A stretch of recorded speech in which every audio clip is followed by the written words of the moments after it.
whether as elected member or as officer, be in accordance with your will and for the good of your people. Amen.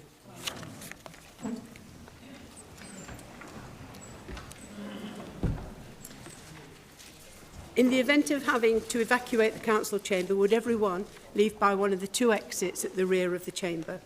Officers will be on hand to assist any people with disabilities. May I ask all members who have mobile phones with them to ensure that they are switched off so that they will not disturb the meeting. Chairman's announcements. Armistice Day was marked on Monday the 11th of November, when many public spaces and workplaces came to a halt to mark the traditional 2-minute silence held at 11 o'clock. Here at County Hall, we held a short service at our Stand Easy Memorial, where 100 invited guests were joined by many staff. The service was dignified and involved the local armed forces and veteran community, as well as pupils from the Hall Primary School, who once again produced such an excellent remembrance display in the main reception. To see the generations coming together for this act of homage was a particular highlight for me. I would like to take this opportunity of congratulating Susan Williamson from our Corporate Resources Department, who played the last post and revelly so competently. Can't get my words out. I am sure members would wish to join me in recording our thanks and appreciation to all those involved. The staff in Corporate Resources once again organised a very successful poppy appeal across County Hall, with events and competitions to supplement the funds raised from the sale of poppies. The final figure is yet to be confirmed, but will exceed £5,000. Again, I am sure that members will wish to join me in recording our thanks and appreciation to all staff concerned. Bosworth Battlefield Heritage Centre is officially the best small attraction in Leicestershire, after winning the Great Day Out Best Small Attraction category at the Leicestershire Promotions Tourism and Hospitality Awards 2019. Announcing Bosworth as the winner at the prestigious ceremony at Athena in Leicester, judges described the attraction as simply a cracking day out that kept 2 slightly reluctant young people engrossed and wanting to go back again. This is a well-deserved tribute to the hard work of the staff and volunteers involved in making the site a must-visit attraction for people of all ages. I am aware that we're in the pre-election period, which is a time of heightened sensitivity. I would ask members in making speeches not to seek to elicit support for a particular political party and to focus on our role as county councillors. I welcome to the meeting all visitors and guests of members and of course anyone who is joining us on the webcast today. I move that the minutes of the meeting of the Council held on the 25th of September 2019, copies of which have been circulated to members, be taken as read, confirmed and signed. Mr O'Shea will second. Thank you. I invite members who wish to do so to make declarations of interest in respect of items on the agenda for this meeting. Are there any declarations? No? Thank you. The questions and replies set out in the ordered paper will be taken as read and entered into the minutes. I have received notice of a supplementary question to question B and will now call upon Mr Hunt to ask them. Thank you, Madam Chairman. Once again, I have to say the answer to a question it's not the answer to the question, it's an answer to a question that I think the leader or his acolyte wants to answer. The question is, bearing in mind that this popular route to work by bike for many Shepshed inhabitants, can the leader explain why this was overlooked? Now the question of whether it was overlooked or not is key to this because was overlooked, which is my information. This is a post hoc justification of a serious error in the specification of the A512 project.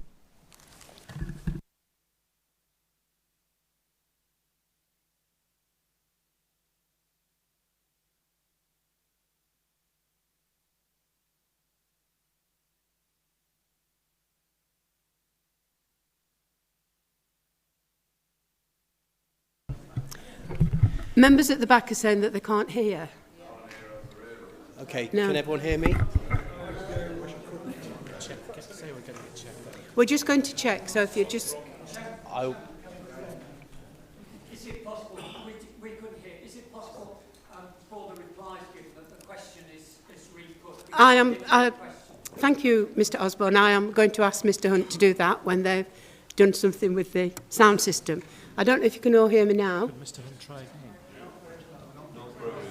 Not brilliant, but I am brilliant. Pam, ask Mr Hunt if he could repeat it. Yeah. Mr Hunt, can you... You can hear us now, too well. Mr Hunt, could you please repeat your question? Yeah, I'll put it very briefly. Was the matter overlooked, or is this a post hoc justification of an error that was made in specifying the A512 widening and works? Mr Payne. well, Madam Chairman, thank you, and now we can all hear. I don't believe that it was an oversight at all. I think the question has been answered. I think the first point, or the question that was raised by Mr Hunt, was more of a statement, but his question referred to whether the scheme was obliged to tie in appropriately with the current walking and cycling provision along the A512, and I think the answer answers that point. It does. Toucan crossings are being provided. There is always more that can be done to promote and make sure that non-motorised vehicles and traffic and cycleways are put in place on SG highways, and we'll continue to explore how we do that. Thank you.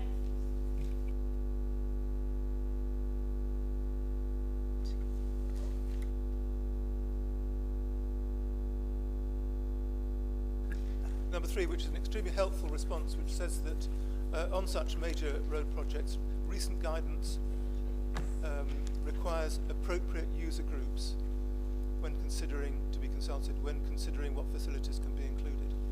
And I would have expected that to have happened. It hasn't happened in this case, and I would suggest that had appropriate user groups been consulted on the A512 at that stage, at the stage of the specification, what I regard as a serious error would not have occurred. Thank you. Mr Payne, do you wish to reply? Again, I don't believe that was a question, it was a matter of an opinion.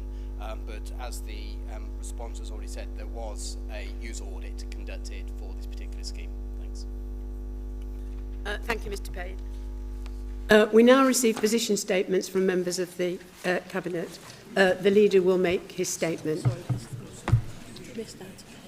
Number 5.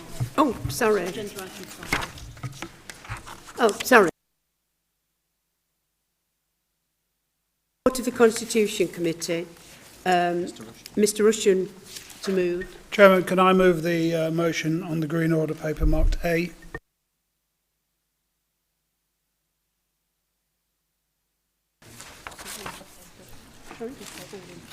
All in favour? Green? In favour, yeah? No, sorry. Anybody against? Thank you. Anybody abstaining? Motion. The question is, the motion is carried. Thank you. We're now on to position statements. So the Leader will make his statement.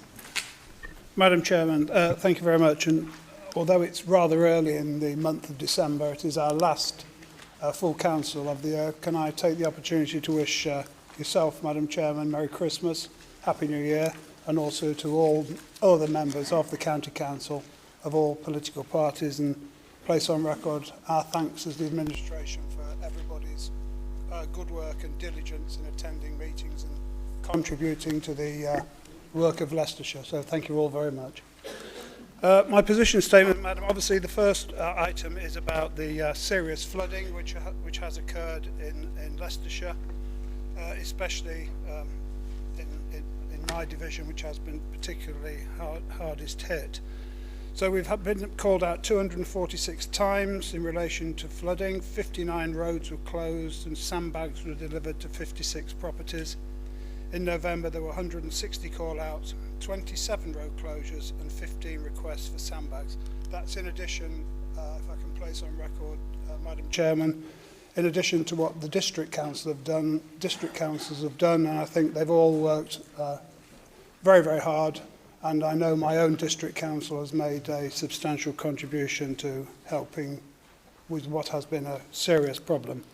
The County Council, as the lead flood authority, continues to work with residents, parishes and the flood risk management authorities to investigate flooding, the priority being to investigate areas where properties have flooded. We also work with the LLRP partnership, ensuring adequate plans are in place to deal with the sudden extreme weather events. I'm obviously thanking my own team and Blake for the work they've done, and to help members, I've included information on the website and on this specific occasion an appendix, which is an anomaly for the leader's statement to help members to understand what our roles and responsibilities are, because often when people call you up, they think that we're responsible, as usual, for absolutely everything, whereas we're only responsible to assess and do what we can, but other people are responsible for the mitigation measures and the improvements in the future. So Appendix A will be helpful, not only helpful for members here, but the fact it'll be on the website so members of the public know where to go for what. On the Green Council carbon reduction strategy, just one more small thing to add, which I didn't include in my statement. Members will have noticed today that we have now officially withdrawn plastic water bottles, both fizzy and still. Jugs of water will now be available. So today I've only got regular water as a contribution towards our green agenda. Now you may think it's a small thing, but we obviously use a lot of plastic water bottles here, and if we set an example to other businesses and councils and people within the county, little things make a big difference, and it shows that we are serious about reducing our carbon footprint. So I'm sorry that you noticed your water bottles aren't available, but water is available, and it'll be the same as where we've withdrawn the plastic cups in the canteen. You can still have coffee, but you can't have a plastic cup. You need to take your own. So I'm sorry I didn't let you know in advance, but we're happy to do it, and I hope you don't complain too much. We've made this commitment to carbon neutral by 2030 and carbon neutrality by 2050. As you can see on the next page, work is taking place to turn these commitments into action. There's 1, 2, 3, 4, 5, 6 we've got here, not least the new solar farm at Quorn, which is a commitment which we've made to be carbon neutral. And as I keep tweeting, we're a blue council, we want to be green, but we are a green council, we want to be green. So if we take the politics out of it, the principle is we want to be a green council, and we want the public to recognise that we are a green council. Same as they recognise we've got no money, they also now need to recognise that we're doing our absolute utmost to be a green council, not just passing random motions because it is politically expedient. We truly believe it. As you can see on the next paragraph, Tree Week, I've been planting trees all over the blooming place. I planted one here in Asa, I planted 2 or 3 down at Bradgate. I attended tree conferences and climate change conferences, again showing people that we are serious about being green and certainly serious about planting trees where we can. On the HIF bids, which is the next thing, we've obviously got the Melton Mowbray money, which was announced before the general election, and I thank Sir Alan Duncan, although we did a lot of work, in all honesty, a lot of expenditure to get this bid in. I honestly think without Sir Alan up there lobbying for it would have been harder to get it, and it certainly would have been impossible to get it before the announcement of the general election, because nearly every other one in the country is now on hold pending the outcome of the general election. But it's great news for Melton Mowbray. Byron's been campaigning for it since he was about 12 years old, so that makes it 70 years ago. But we have now got it, and it will make a meaningful difference to everybody in Melton Mowbray, not only residents, but also those of us who just want to travel past it without getting stuck in traffic lights for ages. And of course, when you're stuck in traffic lights for ages, your car or your truck or your bus is blowing out fumes. So the worst possible areas for air quality are where traffic is stationary. So even building roads can be construed as being green, because what we want is engines running smoothly, not stopping, not starting, not parking, and blowing out the fumes. And where you've got high walls at the side, as you have in some areas of Melton Mowbray, it does make the air quality issues quite poor. I'm not preaching to you, Pam, I know you're from Melton Mowbray, but you understand. And then the Empower Index, again, fantastic news for the lowest funded county council in the country to be judged third year running as the most efficient. In a way, it's a twin-edged sword. We win awards with no money. So they say to us, well, why do you need more money? And I say, well, give us more money because there's lots and lots of things that the residents of Leicestershire are entitled to. And at the moment, because of the lack of money, we are not getting. So if we can be productive with our small pot of money, why not give us the same as Surrey and let us be productive with a large pot of money? CCN conference was titled Unleashing the Power of Counties. It was a very good conference, Madam Chairman. I was grateful for Simon, leader of the Liberal Democrats, to attend, and Betty attended this year because Terry was unable to as the Labour leader. But it was a good conference. Nice to meet up with fellow leaders and county councillors. Everybody has a pretty similar agenda, and delivering infrastructure and unleashing the power of counties was the theme. Unfortunately, no ministers could be there because of the election. It was a shame, but it was just slightly different with no ministers there. Andrew Neil, who was the speaker, was particularly good, I thought. He was a lot more political than some speakers we've had in the past, but you know, the CCM paid quite big money to employ these people to come along and speak. So I thought he was very good indeed. Remembrance Sunday. Obviously, you do a lot of Remembrance Sundays, Chairman, and you do the one in Leicester because it's the capital of the county. I attended Ashby de la Zouch as one of the local members. A little bit of Ashby is mine, the majority is Big John's. And I get to lay a wreath because I'm the county leader. So I lay one there with Big John, and then I do one here outside Stand Easy to represent, I think it's the members rather than the staff, I think you do that. But I thought that this year, I've noticed that there's more and more people, especially young people, turning up to these events. Now in Ashby there was 4 or 5 Scout and Girl Guide packs there. There was 3 football clubs, 2 rugby clubs, cricket clubs. Obviously the people are always there. And I just thought that if I get to lay a wreath and I get called up 4th or 5th, you know, obviously after the Lord Lieutenant, obviously after yourself if you were there, that there must be other county councils that turn up to events. And I think we all go to some event and we don't have the opportunity to lay a wreath on the behalf of the county council. So I spoke to the chief and he says that starting from next year, we will make a wreath available to all county councillors, same as I get, just has a little plastic envelope on the front and it says, and it will say on it, laid on the behalf of the county council. So wherever you turn up, because you are the senior politician there, generally speaking, after the Member of Parliament, you should be able to lay a wreath on behalf of the county council. And where I lay a wreath on the behalf of the county council, it is well respected and people thank me for it. So I want to announce that from next year, anybody who wants a wreath to lay as the county councillor will contact Tim Webster or whoever, if Tim's not here because he's not here all the time, and have a wreath to lay it on behalf of the county council. And that's it for today, Chairman. Thank you. Thank you, Leader. I'm still getting signs from some people that they still have a difficulty hearing. It's okay now. Is it okay now?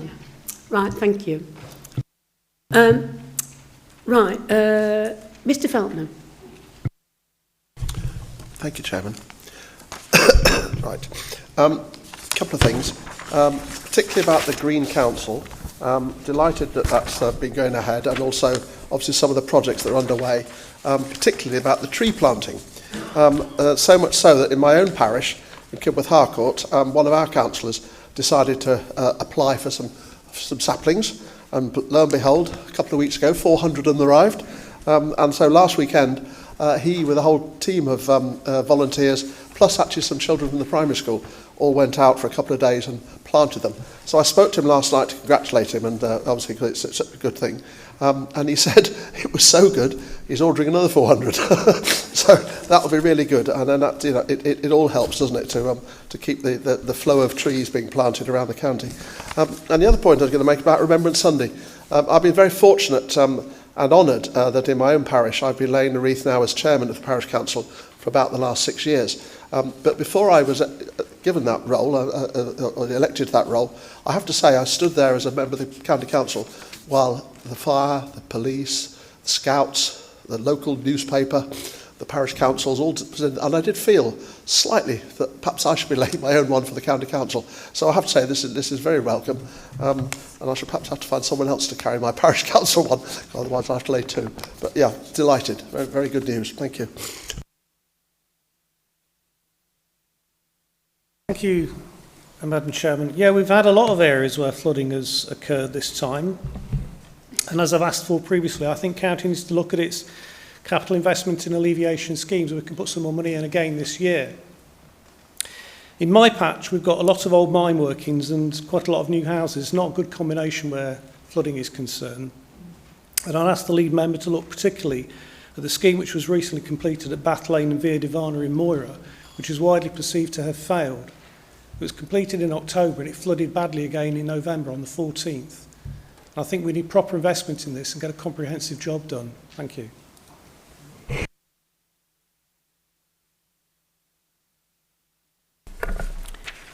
Yes, thank you, Madam Chairman, and thank the leader for his statement. I think it is timely to have a statement on flooding. I mean, the situation's just been atrocious with the amount and volume and the persistence of the rain over the last few weeks. And I know that it has put pressure on the staff in the local Leith Flood Authority to respond to the residents' concerns.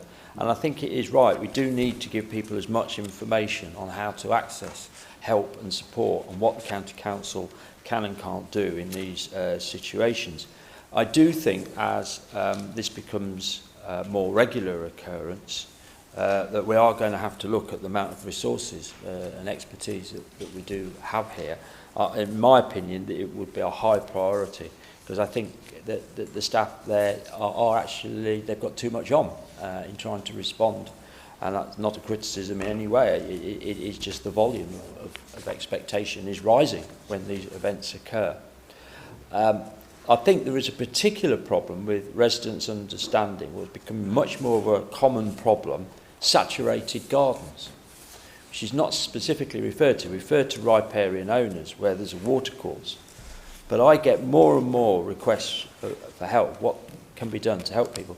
Now, the garden is just absolutely saturated. And often there's been some event, so there's been some development taking place up the road, and there's an assumption that something's happened as a result of that, the houses being built or something causing the problem. So whether there could be some investigation at least to try and find out why that's happening, but it is becoming more problem, surface water on people's private properties, and they just don't know what to do about it. So even if it's advice and help, and perhaps a leaflet that was produced, I think that would be a good first step. And it does tie into decisions the council's taken on the climate change, isn't it? And to look at that, it is all linked, and it is important going forward.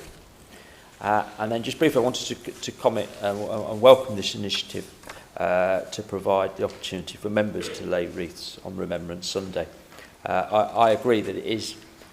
It's very pleasing to see the younger generation taking more interest and asking more questions and finding out more about what happens and why we have a Remembrance Sunday. And it's entirely optional for members whether they wish to take this up, but I for one would like to do so. Thank you. Thank you, Chair.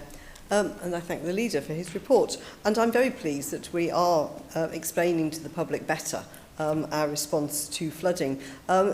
We had some problems in flooding in Hugglerscott St John's, which is one of my neighbouring district areas, which was due to combined Victorian sewers and probably also due to the new housing that's being put in. And in a response to that, I wasn't entirely sure myself what people should do, and so put together an article which went into the Culver Eye in November. And then, of course, in November, we had serious flooding. Councillor Sheehan has mentioned the flooding at Via Davana Measham, which he personally showed me the aftermath of that. I was driving back from the airport, which was a bad idea on Thursday the 14th, and the flooding was pouring off the fields. It is a very complex area, and the response that we as the public sector have is also complicated because there seem to be multiple agencies. There are different agencies to go to in an emergency than in a non-emergency. The district councils have a role. It is very confusing for the public. So I'm pleased that we are beginning to help the public to understand our role and perhaps understand our own role better. As far as the Green Council, do not apologise, Councillor Rushton, for getting rid of those wretched plastic water bottles. I brought my empty, reusable pot in, hoping to find some water, and was very pleased to find some outside. So that is a great improvement. It is these little things that show that as a council we understand you have to enable people to make the right choices. It's not good enough to just give them choices. They have to be enabled to make them themselves and not have the only choice appear to be plastic water bottles.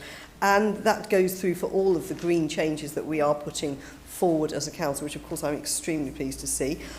We mentioned the charging points. It's good that we're moving on with that. I know we've had questions asked about whether highways could put charging points on lighting columns. I have a slight problem with that because, as I understand it from the Green Lobby, electric vehicles are probably not a long-term solution because there's maybe not enough lithium in the world for us all to have an electric car. So I think at some point we have to think of other things. Very pleased, therefore, to hear about National Tree Week and all the trees being planted. I wasn't sure whether the leader was aware that Derby University they are campaigning to have the National Forest extended from Derby to Leicester. I thought that sounds a great idea. And bearing in mind that when I was driving back from the airport, we were watching water coming off the fields. We need to be addressing the fact that we're ripping up hedgerows. Certainly in my own area, we're ripping up hedgerows to put in houses. And trees and hedges stabilise the land and they help us to avoid flooding. So this is something we need to be looking into more. It is delightful to be the member of the most productive council, and I think we should all be proud of that, whichever colour our party. I certainly am, and I think we need to thank our officers because it is their hard work and dedication that means that we have managed to stave off going over a financial cliff while keeping our council services going as best we possibly can. So whichever party forms a government after the next election, I do hope that they will listen to the County Councils network, and I thank Councillor Betty Newton, who takes my place regularly at this event. We have a form of distributed leadership. It's probably quite important when there's only 6 of us, otherwise I'd be exhausted. And I do hope that they will listen to the calls for fairer funding, not just for us, because I look at the NHS. This is why the NHS is falling over, because social care is not investing in its staff. It's not investing in skills. We haven't got anything to invest in it. We can't afford to do that on the budget we've got. And if we're going to help the NHS by keeping frail older people at the end of life where they should be, comfortably, in their home or a home, we need to really invest in social care. Remembrance Sunday, I went to the Colville event. Those members who go will know that it's a very exciting event with all the bikers turning up and you hear the kind of throbbing machinery, which I never get to see because I'm in the middle, so that's quite annoying. And it would be delightful to have my own opportunity to lay a wreath on behalf of this council, so I welcome that very much. Thank you, Chair.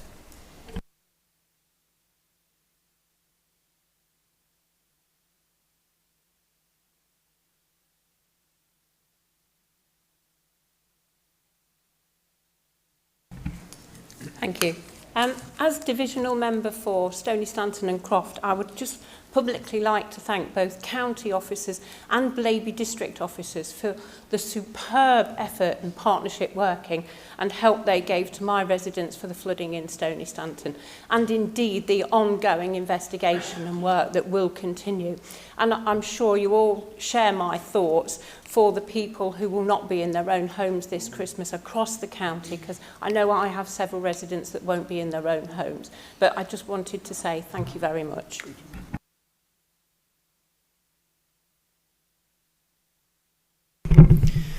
Thank you, Madam Chairman. Can I thank the leader for drawing attention to flooding and being a Green Council, and I want to speak to both items.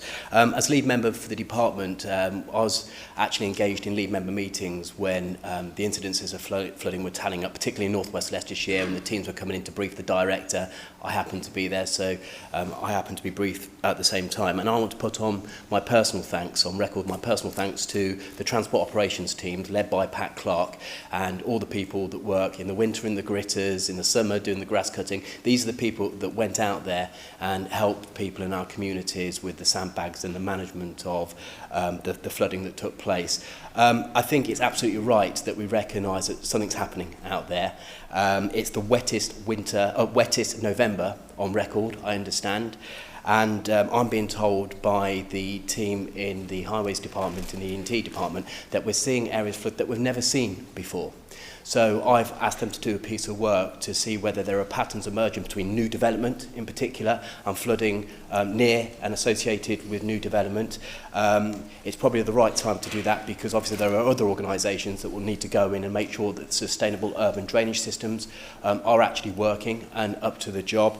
But there are about 120 investigations taking place at the moment, and as already been alluded to, that is resource intensive, and we've already been to the various forums here led by the leader to make the point that it's likely that we're going to need more resource to be able to conduct these investigations thoroughly and properly.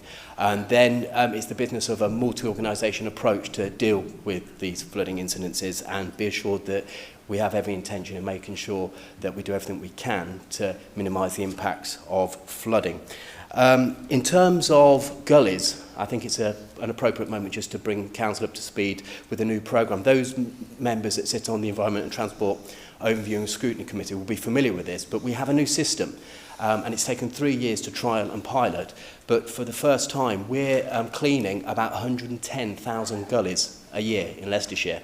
There's about 147,000 gullies in total, and that will give you an indication as to the level of work that's taking place out there through this new system. It's a partnership with the private sector, and the in-house gangs here in County Hall will go and do the reactive stuff, but the actual check-in to make sure the silt levels are appropriate are being done on a very frequent basis. And it's highly unlikely, although not impossible, that gullies are responsible for flooding. There are many, many reasons why we're having flooding, and I think the report and the appendices to the leader's report identify some of them, but I just wanted to bring Council up to speed on that. And can I say how pleased I am that the leader's shining a spotlight on us being a Green Council.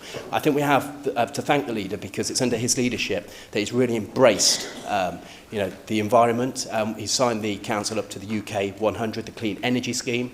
We've done a huge amount of property-related projects, not least the street lighting programme and the biomass facilities that creates energy for county property, and the solar panels on the roof to really do what we can to be a greener council. And then with the announcement of the climate emergency, we've joined 300 local authorities in acknowledging there is an emergency, and we're doing all we can to bring a programme together to do our bit to tackle that emergency. And what's particularly pleasing is that Alan Pearson will know, as chairman of the E&T Scrutiny Committee, that there is a cry for what are we doing. The leader has identified very, very clearly in his statement the measures we are currently taking to play our part in delivering a programme to tackle the climate emergency. Thank you, Madam Chairman. Thank you, Madam Chairman. I just want to start by reiterating the comments of Councillor Wright. I too have residents in my area that have been flooded out and won't be in their homes this Christmas. And I think it's right to mention them and remember them, as well as do what we can for them at this time of year especially. I also want to put on record my thanks to the flooding team and the officers, especially Mo and his team, who were so proactive in coming out to Coslington, which was one of my worst affected villages, talking to residents, listening to their concerns, and that was really appreciated by the residents who turned up, and there were many of them. So I wanted to put on record my thanks to them for that. In terms of the trees, again, I very much welcome the focus that the county is putting on those.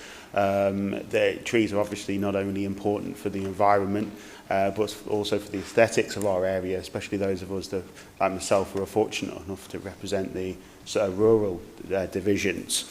And it's not just a case of us in this chamber now speaking about that, it's also we are putting our money where our mouth is, if you like. In Charnwood, there's a focus there on there's 100,000 trees over the next 4 years that will be planted in support. But also on a parish council level, one of my villages, Trussington, there's a project being launched there by Tom Pryor, who's the chairman of the parish council, to plant many more trees on the entrances to the village that will again improve the look of the village and improve the atmosphere and environment for all.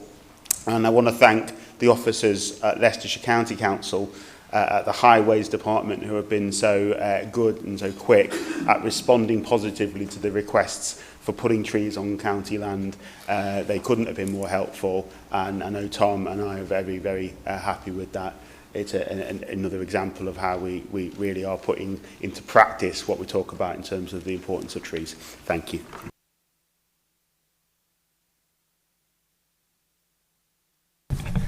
Chairman, I find it right and proper that Highways Department, which sometimes comes into a bit of stick over roadworks, that everybody really does congratulate them on the work that they've done in helping over the flooding.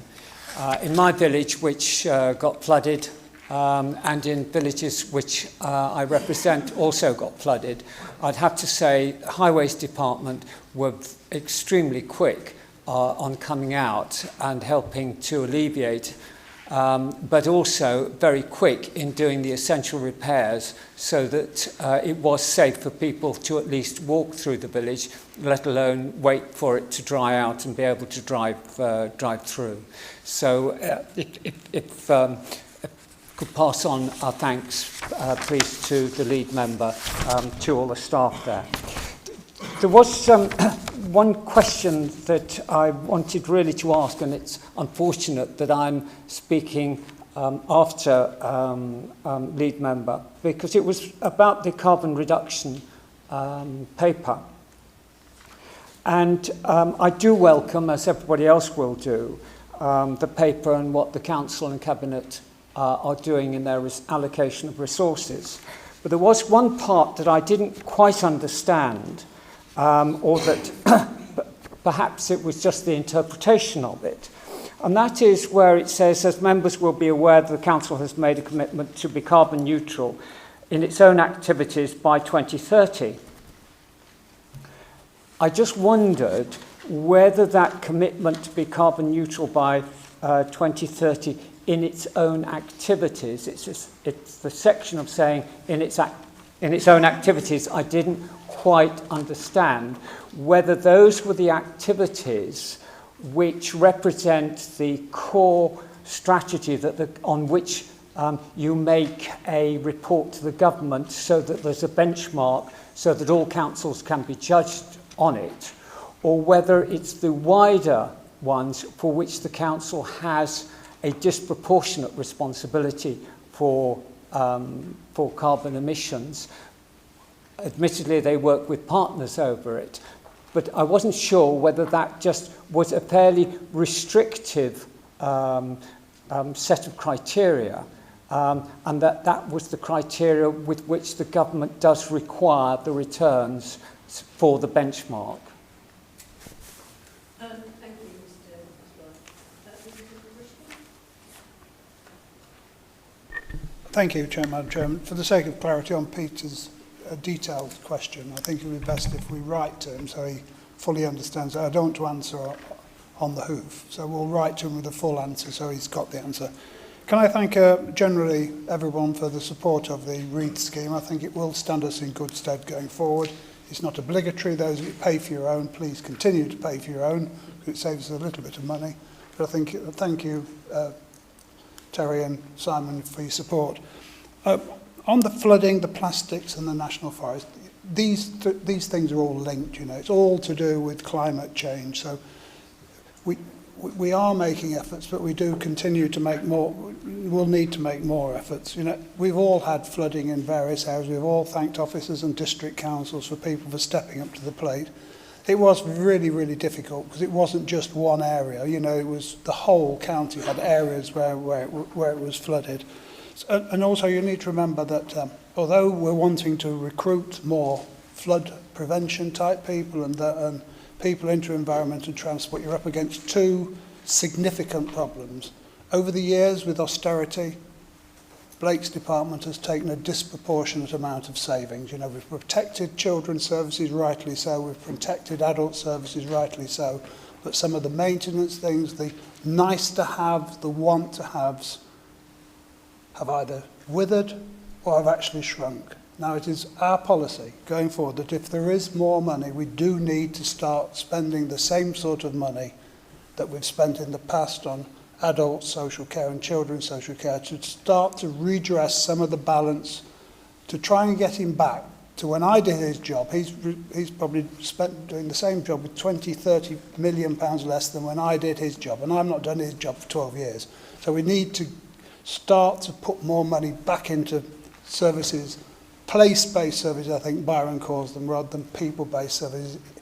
Obviously maintaining the importance of old people and children, but we do need to start swinging back to deal with some of the place-based issues, otherwise we'll never have enough money for things that we all want and our voters berate us about.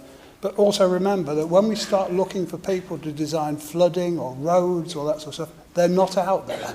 All other councils are looking for the same sort of people, and they're not around. So even if we gave Blake some of the money, extra money to recruit flood inspectors or designers or engineers, they're really, really kind of hard to recruit because there isn't this plethora of them out there just sitting around waiting for somebody to offer them a job. They're just not there. But the principle is right, that if we can find him more money, we should. On the National Forest and extending it, I'm not so sure as I really want to support that, if I'm honest. We haven't finished our own National Forest yet, let alone spreading more money more thinly. There's plenty we can do in northwest Leicestershire and areas where we represent which aren't completed yet. If the government suddenly said there was a whole load more money, you could look at it in a different way. But at the moment, I'd be kind of keen to keep it focused and deliver one thing properly rather than 10 things mediocre. So I'm not so sure. I haven't heard what you in other places what you've said, Terry, but I'll keep my eye out on it. I mean, on flooding, everybody's mentioning their own areas. I've got people living on Spring Lane in Packington saying, "What's that down my garden? There's water coming out of the ground." I say, "Well, it's a spring." He says, "Well, I didn't know there were springs on Spring Lane. There hasn't been one there for 50 years. So what has happened, the ground's full and the springs are now re-springing. And as they've built houses around my Packington, it's forced the water out through the springs. And the lady I had lunch with today from Dysworth Community Centre, never been flooded before. It's now flooded so badly that all the floorboards have come up. And it didn't necessarily come in from the flooded brook. It came out of the ground. So now they're really struggling. The community centre's flooded. The floorboards are now in pyramids. And they can't let it, and they rely on lettings to wash its face. So we've all got very, very similar problems. But I do thank the work that Blake's team have done, and I've already placed on record my thanks for the work that our partners in the District Council have done. Thank you, Madam Chairman.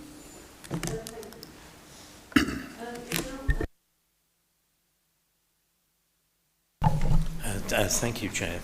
I'll start with Ofsted. If anybody reads Ofsted reports of local authorities, if there are two goods in a report, usually the final judgment is also good. So I was quite disappointed that having got 2 goods, we ended up with still requires improvement. And I would like to thank all the members of Overview and Scrutiny for Children and Families.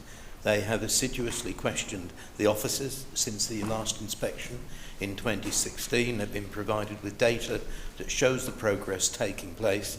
It is, as I put in my position statement to Council, we still require improvement to be good, and part of that can be traced back to changes in social care staff. It is a very difficult market to recruit permanent social care staff from, particularly senior practitioners, and that's clearly something that we need to focus on in the future. I am, though, very pleased with the subsequent visit from the advisor for the Department for Education for care leavers. For him to turn to us 3 weeks ago and say, you're in the top 10 of improvement in England, and we would like to include a case study of your council in the report that I write, was very good news to hear. We've had our young people coming back to us and saying, Hull gives a lot of money when people go to university. Why can't you do the same in Leicestershire? And it's disappointing for them when we have to turn around and say, well, per head of population, Hull is significantly better paid for than we are, but we will look at it again and see what we can do. And to get that judgment from an external person means that we're clearly moving in the right direction. I'm equally delighted that Stonewall have given us a gold award. Those of you who've known me over the years know that I absolutely deplore any form of bullying, and that we should include wherever we can. So to be one of only 5 councils to be given this gold award is, I think, a pretty good accolade. And then finally, the Children's Innovation Partnership. The idea of working with a national charity could have been contentious, but we're actually quite a progressive, forward-looking council. And you can turn, when you go over the page, to see that in practical outcomes, working with Barnardo's has been hugely beneficial to children in the county. Now, in the summer of this year, and indeed I went out and visited some of these projects, we had £798,000 from the Department for Education, which meant that 2,023 children accessed good quality meals through the summer holiday period and also school-based activities. We've now got another £480,000, and I apologise, Chair, for the fact that that figure is not in my report, but the actual figure is £480,000 for the youth engagement funding, which is located in the first instance in Loughborough across a group of 8 secondary schools, and we will be watching that project very, very carefully. And then finally, family group conferences are critically important before pre-court proceedings take place. So to get a further grant, working with Barnardo's, of £234,000 that enables us to develop 102 family group conferences is, I think, really a good outcome. In all, working with Barnardo's, we've now, if you like, brought in £1.5 million worth of grants to the county that without Barnardo's we would just not have been able to get. And I'd like to thank Barnardo's for what they've done for this council, and I'm really pleased to think that this partnership is in a strong place and is continuing. Thank you, Chair. Thank you.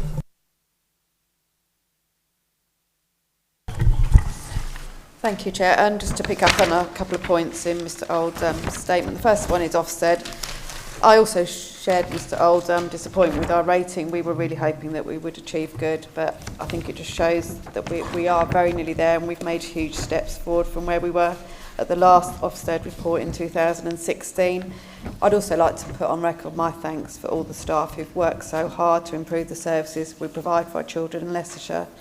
And by talking to the families and the children that I deal with on a day-to-day basis, those impacts are really being felt by those families, and I'm really pleased with where the department is going and is going at the moment. Onto the Children's Innovation Partnership, I've really enjoyed working with Barnardo's. It's been really enjoyable, really eye-opening experience and groundbreaking for we're the only one in the UK that's actually working with a partnership like this, so it's really going leaps and bounds. Just to feedback, I attended the feedback workshop that was held at Bow Manor Hall. that was with all our providers that delivered the holiday activity and the food programme, and some of the stories that were shared that night were truly inspiring. It wasn't just that we fed the children and gave them activities during the summer, but we ended up with families learning to cook healthy food together, parents understanding what they needed to do to provide that for their children, families enjoying activities together, grandparents being joined in as well, and then siblings as well were also invited to join. So we had a real good experience for all those children that we planned to help, but it was much, much wider than that and something that we could never imagine. So that was just such a joy to hear, and I looked through some of the photo albums as well that they were given in, and they were just a joy to look through. Lots of learning from that feedback event, and we're hoping that the funding is being offered again from the DFE, and we're going to put that bid together, and we're hoping that we can run that scheme again next summer with lots more learning than we had this year. Thank you, Chairman. Yes, thank you, Chairman. I mean, on Ofsted, I'm not sure really whether we're just falling short or whether we need to change our approach altogether on this. So I'm going to suspend my judgment until I've seen the response to the Ofsted recommendations from the officers, which will be coming shortly to Cabinet and then scrutiny. But it does concern me that we still seem to need more qualified social workers. We struggle to implement proper supervision, and I'm not sure we're getting it right on record keeping. So, like I said, suspend judgment, but there's a lot there to be concerned about.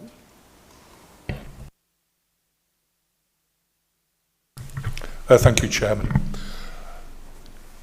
I understand the lead member's frustration with the Ofsted report. I particularly feel for the officers who have worked really hard to try and get ourselves over the line. But if there's a purpose to Ofsted, if it's any reason to exist, we have to accept the judgment that they give, and a little perhaps like a driving test, to be told that you're not good enough to pass the test is always upsetting, but the reality is you've got to live in that environment. And the judgment we've got that we require improvement, we need to make sure that we take that on board. There's no point keep saying, it's disappointing that we didn't get over the line. We are required to improve.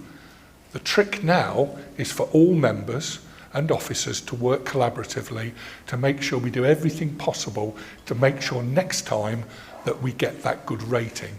And I'm convinced if we keep up the work that's been done to date, we will get over that line. Thank you, Chairman. I'd just like to thank Sean and Jeff. Sorry.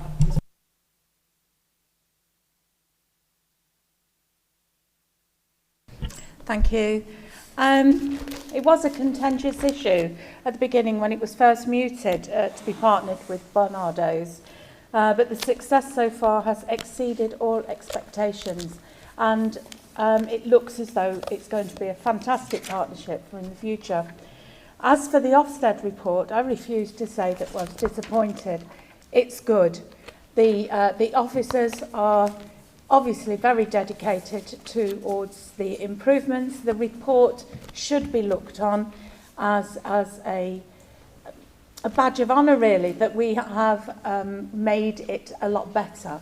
There is a big gap in the good, and so we've gone up the good almost to the top now, so it should be treated as an improvement, and it will ensure that the department works towards making it next time. Thank you very much. Thank you, Chair. I've taken note of the comments that we've got. I actually said I was disappointed. The department has worked really well. Our scrutiny people have been very assiduous in the questions that they've asked and the monitoring that they've undertaken. And Sean is right in terms of report writing and consistency in report writing.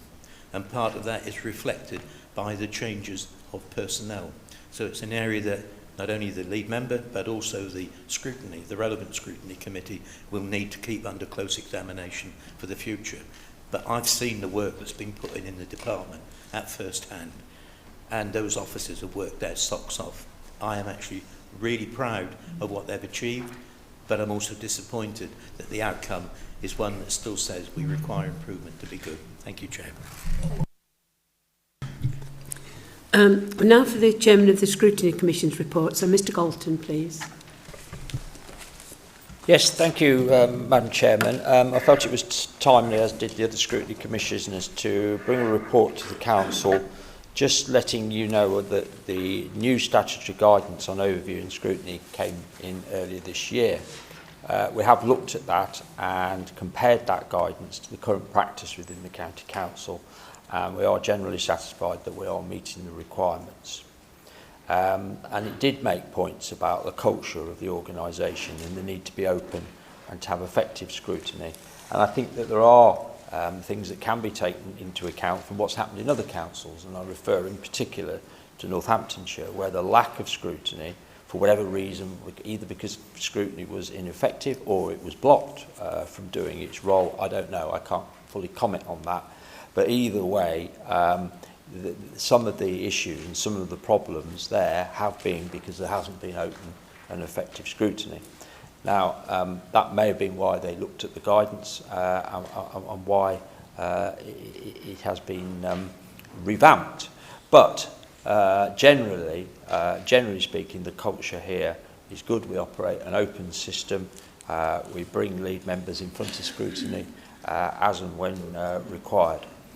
Where I think we are falling short is ensuring that the interest of what we're doing in scrutiny is reported back to full council and is recognised, and the ability for all members, whether or not you're on a particular committee, to know what's going on and have that overview. And that's why the Commissioners wanted to bring this statement today, and will continue to bring ongoing statements. I am aware there has been some concern and criticism about the volume of work.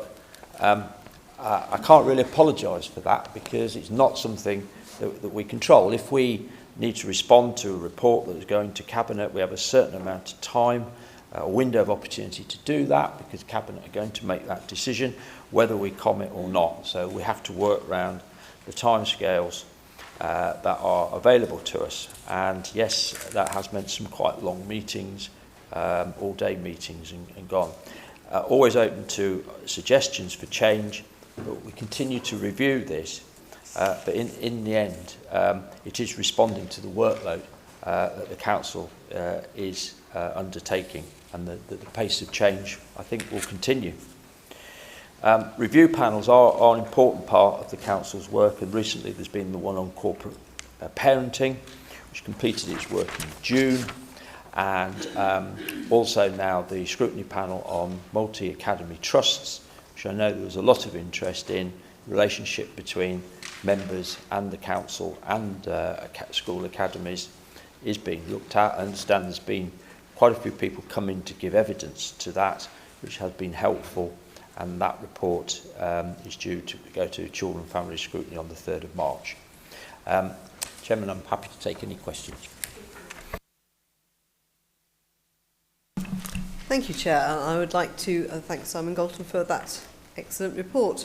I think it's extremely important that the role of scrutiny has the value that it has in this council, and it is something that I am very proud of, having been to an event through the East Midlands Councils on scrutiny. It is good that we can be reasonably confident in this place that we take scrutiny very seriously, and I would like to thank the Democratic Services officers for the excellent work that they do in prioritising matters and ensuring that they come to scrutiny, rather than saying, oh well, you haven't got time to deal with that. That wouldn't be good enough. But yes, it has led to quite a large workload, particularly over the last year, where we've had to discuss the option for unitary status. And there again, I would like to really thank Simon Galton and all the members of the Scrutiny Commission for taking that so seriously and being prepared to look at it beyond party political boundaries and consider it in its own merits. So, yes, I think this is a very good piece of work, and I hope that we will be getting more reports in the future from the Scrutiny Commission. And I'd like to thank all the backbench members who take the time to sit on our scrutiny committees across the Council. Thank you.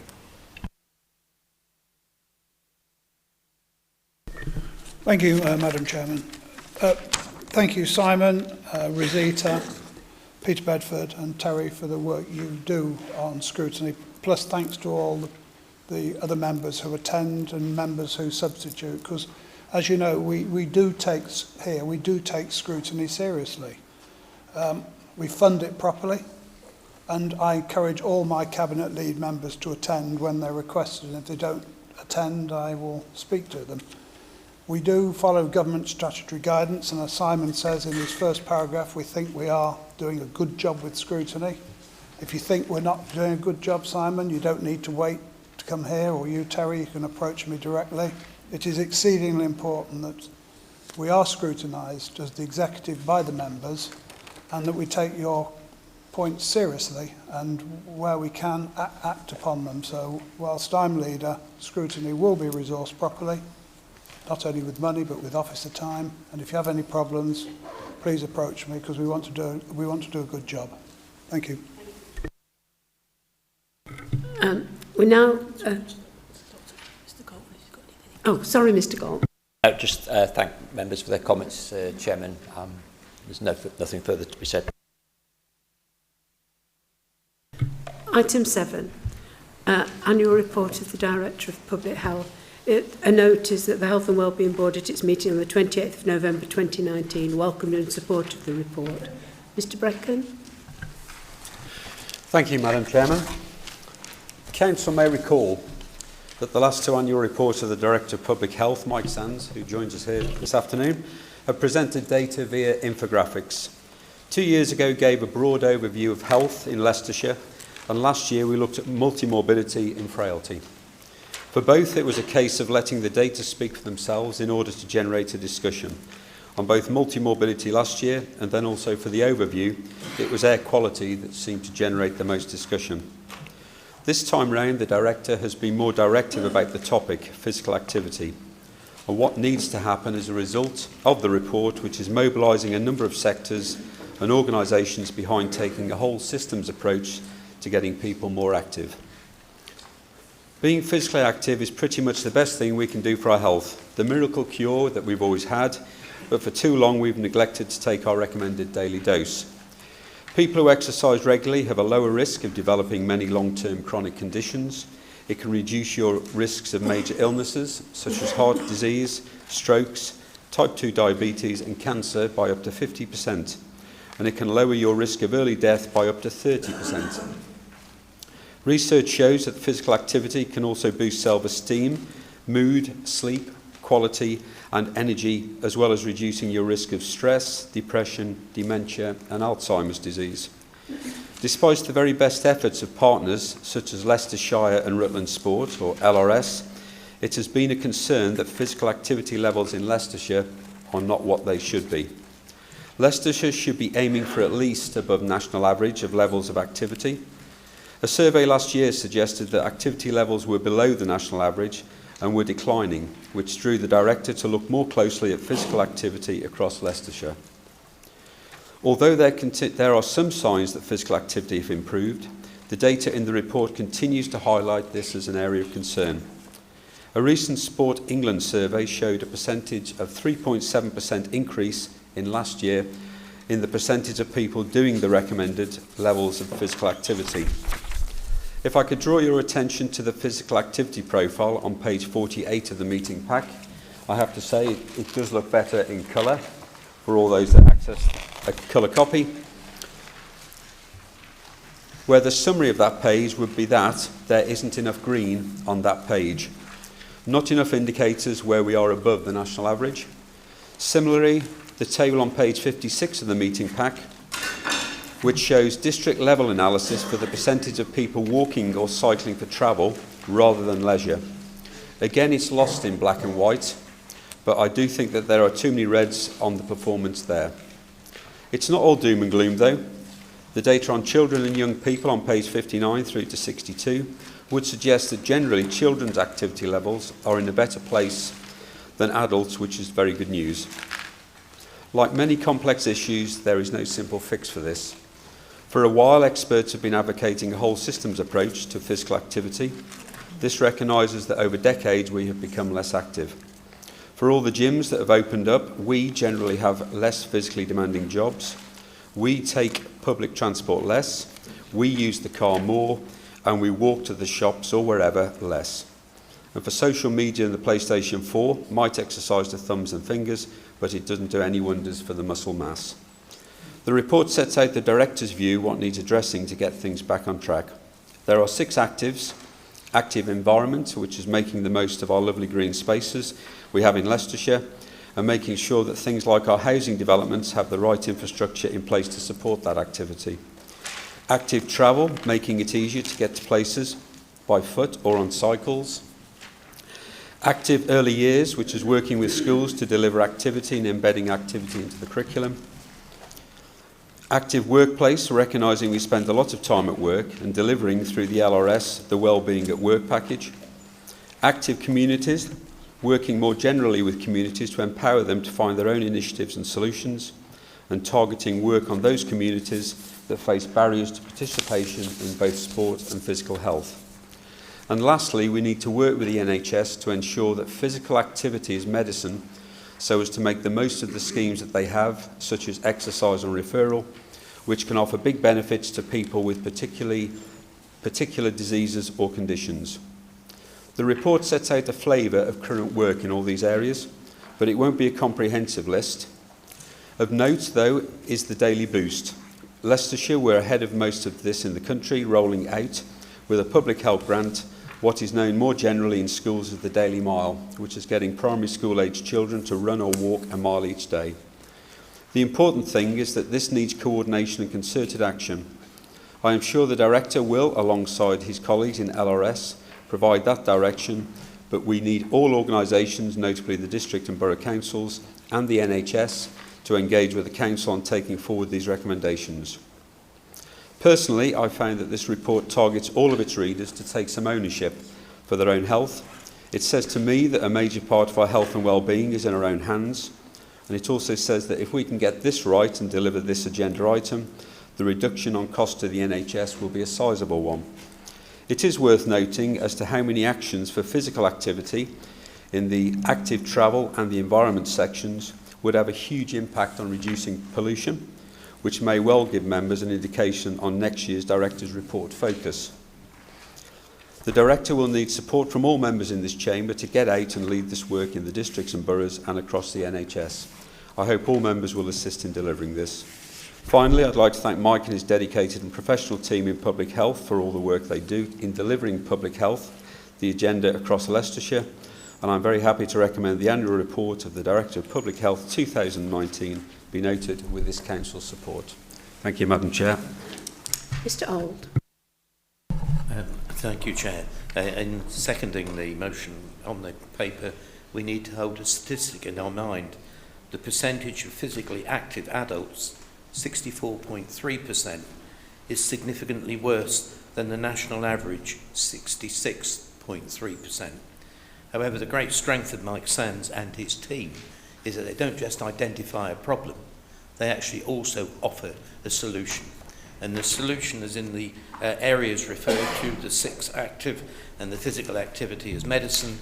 If we can deliver on that, then I'm sure we'll be leading the national statistics rather than being below them. Thank you, Chair.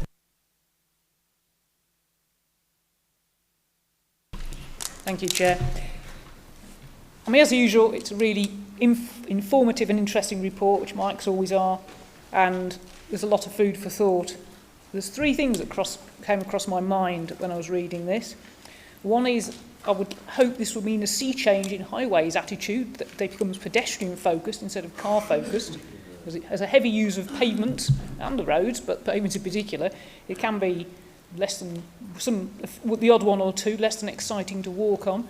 And highways budgets are squeezed, so they tend to spend it on the roads, but if we got more people walking, there'd be less use of the... You can see the logic, Chair. My second point is, despite the obsession with the graphics in this, which I know isn't Mike's problem, with running, the best exercise is walking, Chair, as we all know, and we all should be doing. I do a lot of it, probably hence my size. And which comes to my third point, is we should have much shorter speeches so we can spend less time sitting in here letting our cardiovascular system clog up and more time taking exercise. Thank you, Chair.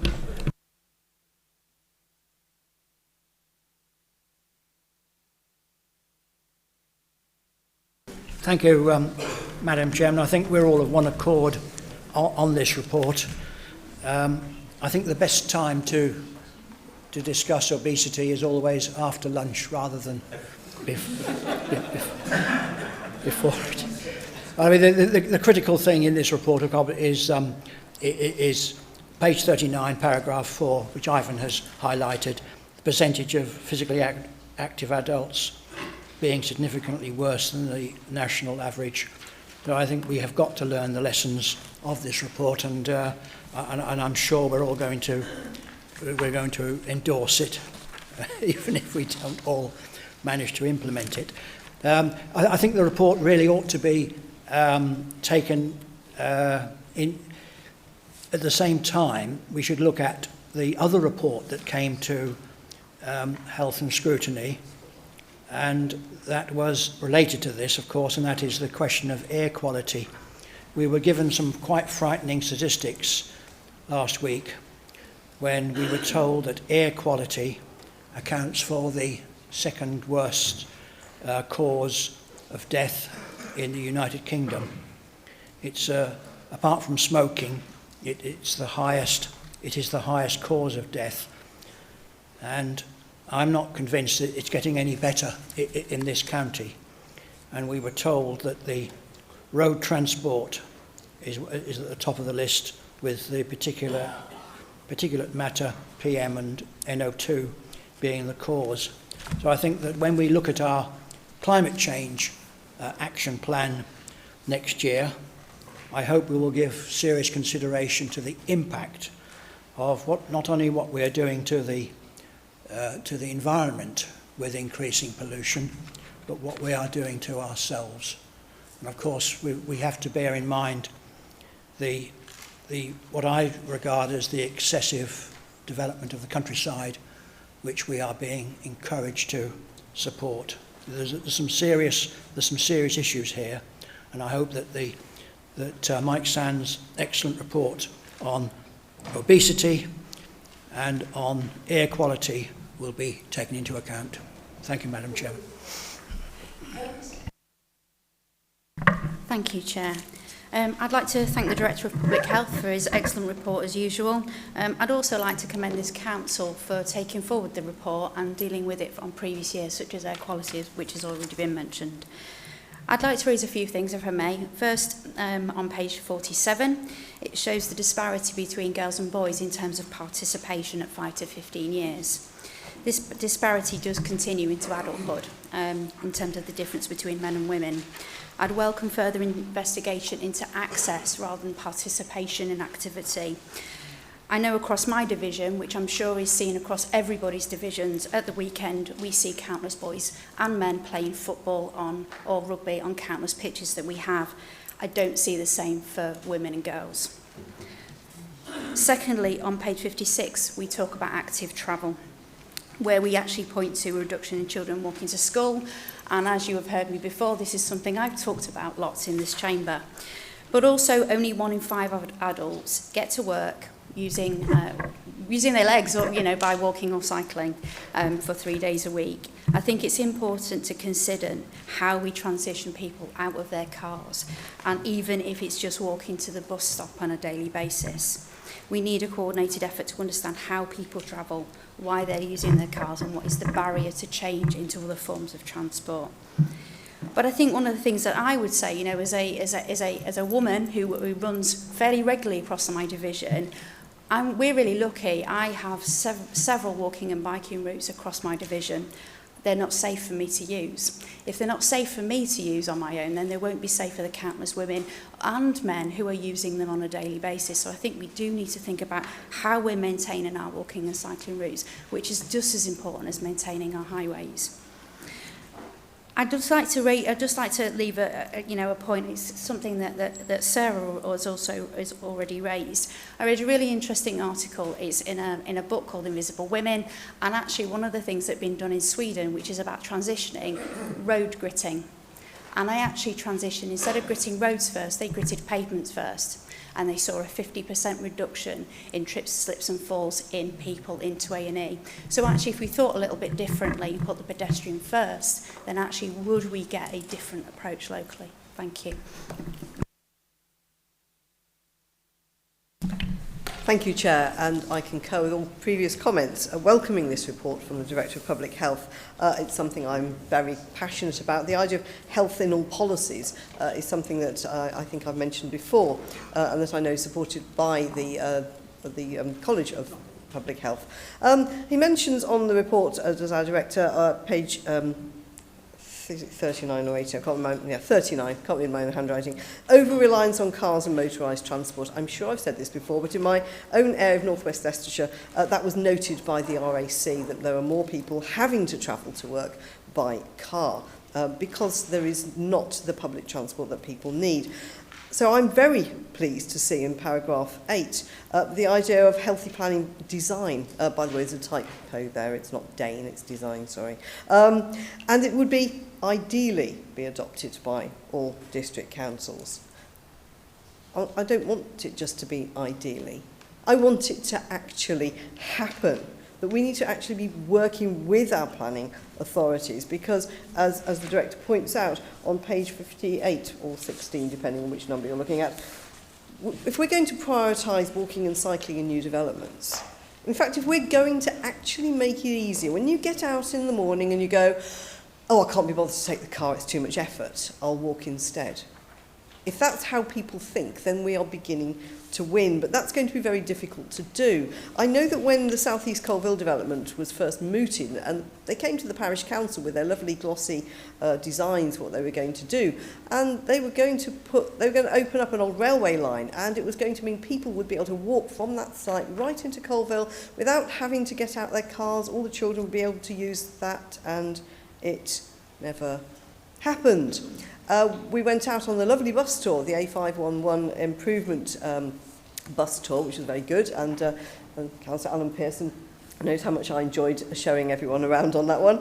And we realised that there it was, the railway line that isn't currently going to be redeveloped with development money, Section 106 money. It's currently not going to happen, and I'm very pleased that the Environment and Transport Committee think it's a good idea and that we should. There's just no money to do it. So we're back to that thing we keep coming back to, that if we are genuinely going to tackle things like obesity, the need for physical activity, the need to actually have a paradigm shift in the way that we travel to work, if we're going to tackle climate change, we can't do this without some form of fairer funding for local government. Thank you, Chair.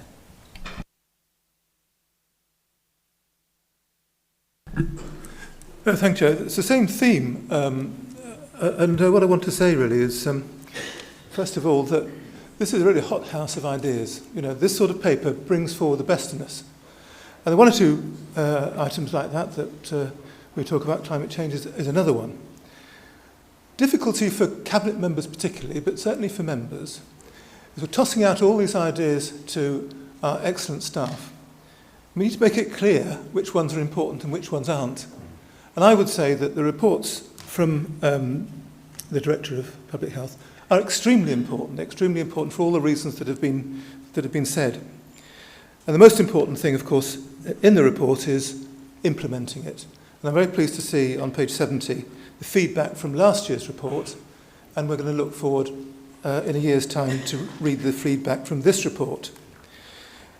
Now, my main criticism of the report, which is otherwise excellent, I have to say that always, it's almost a given with these excellent reports, they're so easy to read and digest.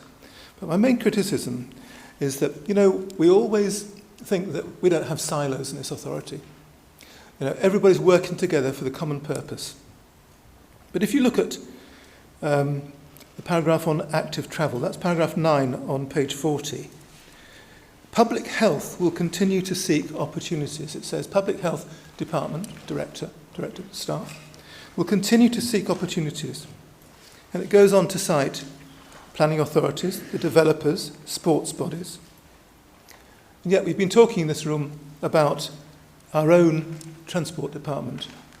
And before I finish, I really wanted to say Councillor Brecken's introduction was excellent and shows that he's well on top of his brief, which is a hard act to follow, as he knows, as we all know.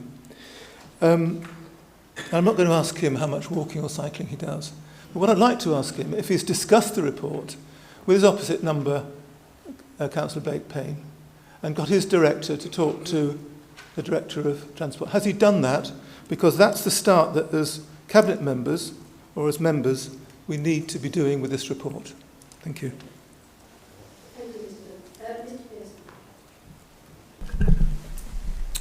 Yeah, I'd like to thank for the report, for the information it provides, but also what it raises. And I just think, to bring a few points. Many years ago, we used to play in the streets. We had games. We'd play. In summer, a lot of you here, I'm sure, were the same. We never were inside. It was wonderful. Society has changed. We can talk about transport, talk about vehicles, but we played. We were outside. The communities were different. Life has changed. We didn't have computers. We didn't have colour televisions. Am I right? Yeah. We're all there. It has changed. Now, we're focusing on certain things like active transport, light cycling. That's fine. But early intervention and kids playing is crucial. And they don't do enough of it. And in reality, I think some of the figures last year, and I know the member for the health will say children going into schools may start at 26% obesity, they come out 33% fatter. So these are the issues. The importance of early intervention and getting things early is that it's not about obesity. Now, science will tell you, if you read it, that actually physical activity has a minimal impact on obesity. Diet does. And that's the fact. Now, if we get the figures, if you read your government stats, if you are in a poor family, you're likely to be shorter when you grow up than a richer family, but fatter, heavier, bigger BMI. I know, stop looking at me. I said, listen, I like my grub. I can't help it. So there you go. There's the answer. But seriously, guys, and this is the challenge we've got as a council, because we do some wonderful things in this council. Just a quiet, somebody was talking to you at lunch today, somebody was trying to talk to somebody, they didn't see him because they're sitting behind me. Is that right, Hillary? Where's Hillary? That was quite funny.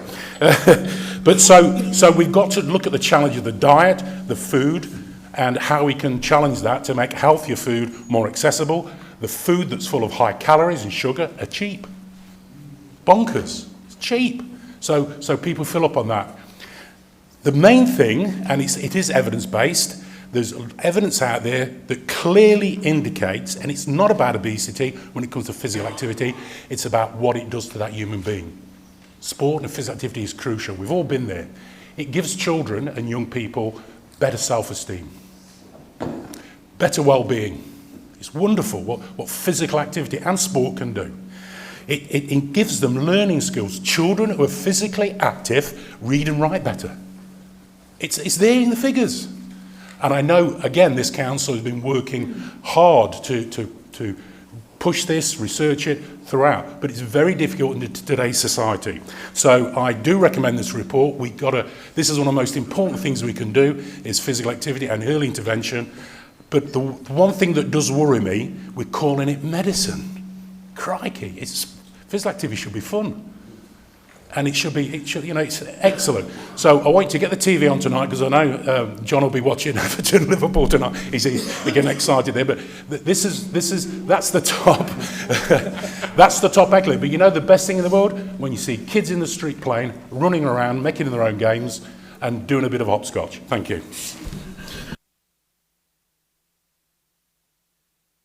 Thank you, Madam Chairman. As usual, the annual report of the Director of Public Health is always popular, and I think it's always very, very informative. And I thank Lee Brecken for the work he does. I think it's widely acknowledged that he had a difficult act to follow from Ernie, but he is passionate and knowledgeable, and I thank him for the work he does. And while I'm on my feet, can I thank Mike Sands for the work he does? I thought the last director we had was good, but if I'm honest, I think Mike is probably even better than the last director we have, and I think he's probably one of the best directors of public health in the whole of England. I'm sorry he's here to hear it. I'm sorry you're here to hear it. I'm not blowing smoke at us, but I do think you do a damn good job, Mike. So thank you very much.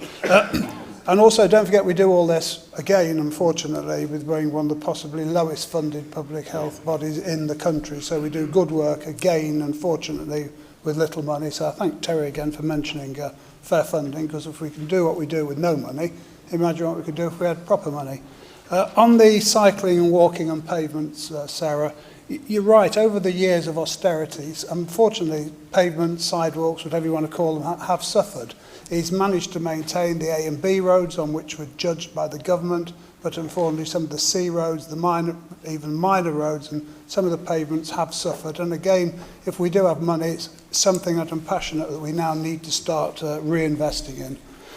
On AQMAs, we have 100 people a year die in the county from bad air quality, and we type of accept it. You imagine if 100 people were dying from dirty water, what would we be saying? So again, people dying from dirty air is very, very important. I think it was Mike at the cabinet meeting or briefing I had told me about the figure of 100, and 100 dying from dirty water would be shocked, and it would be front page news on every single paper. And finally, to Max, you accuse us of not being coordinated. I can promise you we are super coordinated, and we do meet regularly to ensure that our policies do follow what the Director of Public Health advises us to do. Thank you, Madam Chairman. And like everyone else, I want to say what a great report it is. And to address Max's point directly, yes, it came to Cabinet. So all Cabinet members have seen this report, and obviously Cabinet also has briefings. And I've also had briefings on, for instance, the air pollution report that Public Health are working on. That's come through to me as a lead member of the department, which will come through the system and no doubt probably find its way, no doubt, into the council chamber. Just following on from what the leader has said, Sarah, you are right about the money, and I'd agree, but you're wrong on one thing. This isn't a highways responsibility. I was most impressed with the comments that Alan Pearson has just made. Alan has a wealth of knowledge about sports science, and he's right. This is about behaviour, this is about diet. And it's everyone's responsibility. It's community's responsibility, it's health's responsibility.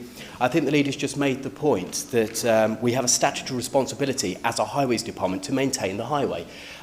Since 2015-16, we all know the financial circumstances of the council, but we've spent nothing on the nice to haves. You know, these are improvements to the highway, improvements to the footway network. This is something that we need to redress now, I would concede, but it's not highways responsibility to get people necessarily sole responsibility to change their behaviour. I'm impressed with a certain department within the department called the Choose How You Move team. I was at Fleckney Primary School a couple of days ago awarding a particular student with a prize for designing a banner to encourage other students to choose how they move. It was a fantastic banner. I've been into other schools. They work tirelessly, the Choose How You Move team, to try and encourage people, whether it be businesses, schools, individuals, other organisations, to think differently how they get about Leicestershire and beyond. I was really privileged and pleased to be a part of a new initiative that the department are running about electric bikes. A couple of weeks ago we did some comms, and we've partnered up with Next. We've got 22 electric bikes. Personally, I believe that's a really fun way, if you're not, you know, if you're a bit exercise adverse, shall I say. Electric bikes are a brilliant way because it takes some of the effort out, but you can enjoy the outdoors, which is what this report is, you know, identifying, that actually a physical lifestyle can be fun and it has benefits to our health. And I think it's everyone's responsibility, not the highways department, to press that message and do something about this. So with that in mind, Madam Chairman, I'll rest my case. Thank you. Thank you, Madam Chairman. Max mentioned about doing exercise. Well, this morning at 7:30, I was in a gym with a group of children. I teach judo 3 mornings a week, so I have involvement with very young children.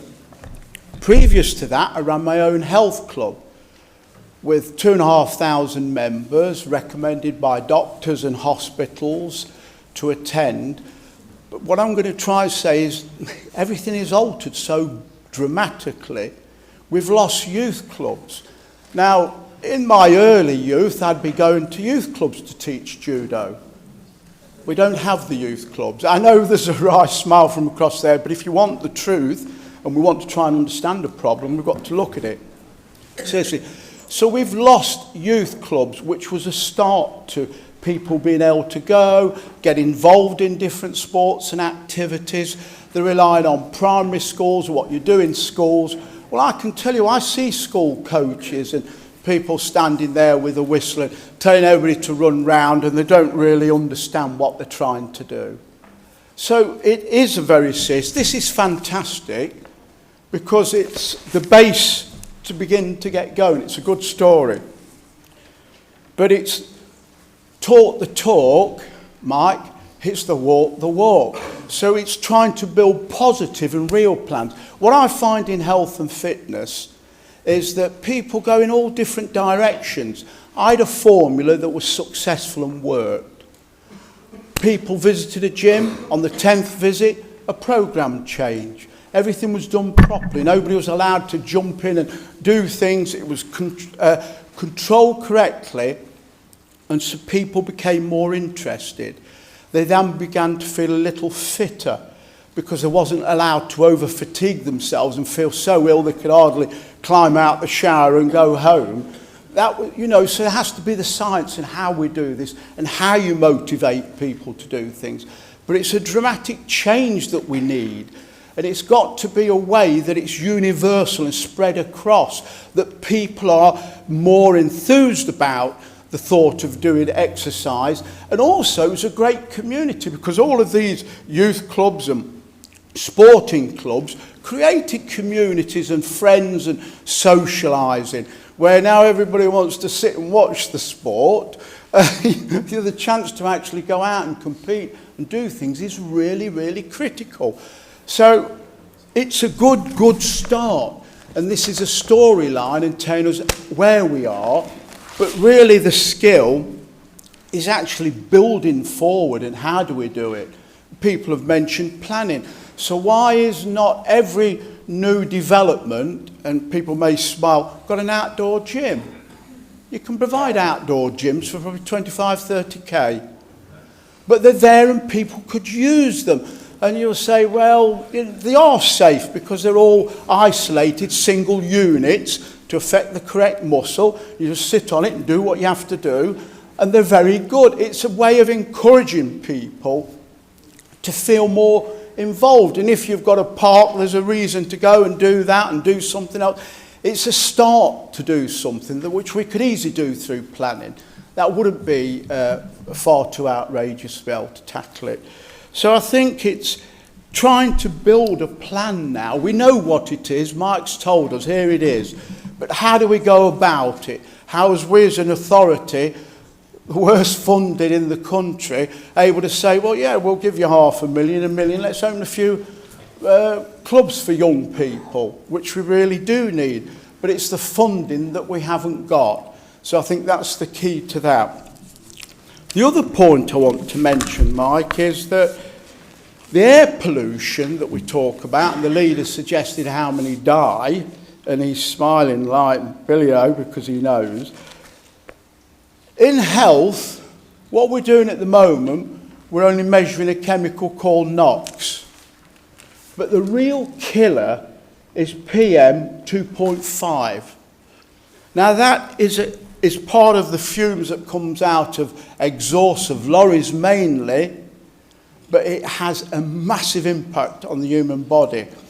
So when we talk about lung disease, we're not really looking at the true picture. The true picture is that chemical will attack your brain, will attack your liver, kidneys. In fact, it'll attack virtually all the organs of your body. It is substantially very, very dangerous. Now, the problem is that we don't even measure that as a contingent part of health. We don't even measure that. We measure something else.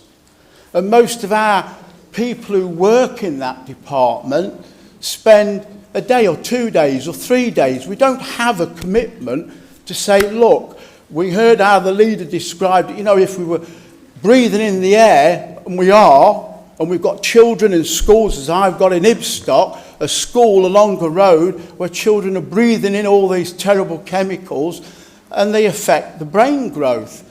So, I mean, there's a whole lot of things, Mike, and obviously to be able to get that, we need an ethos, but we need more than just one idea. We need lots of ideas to stimulate this.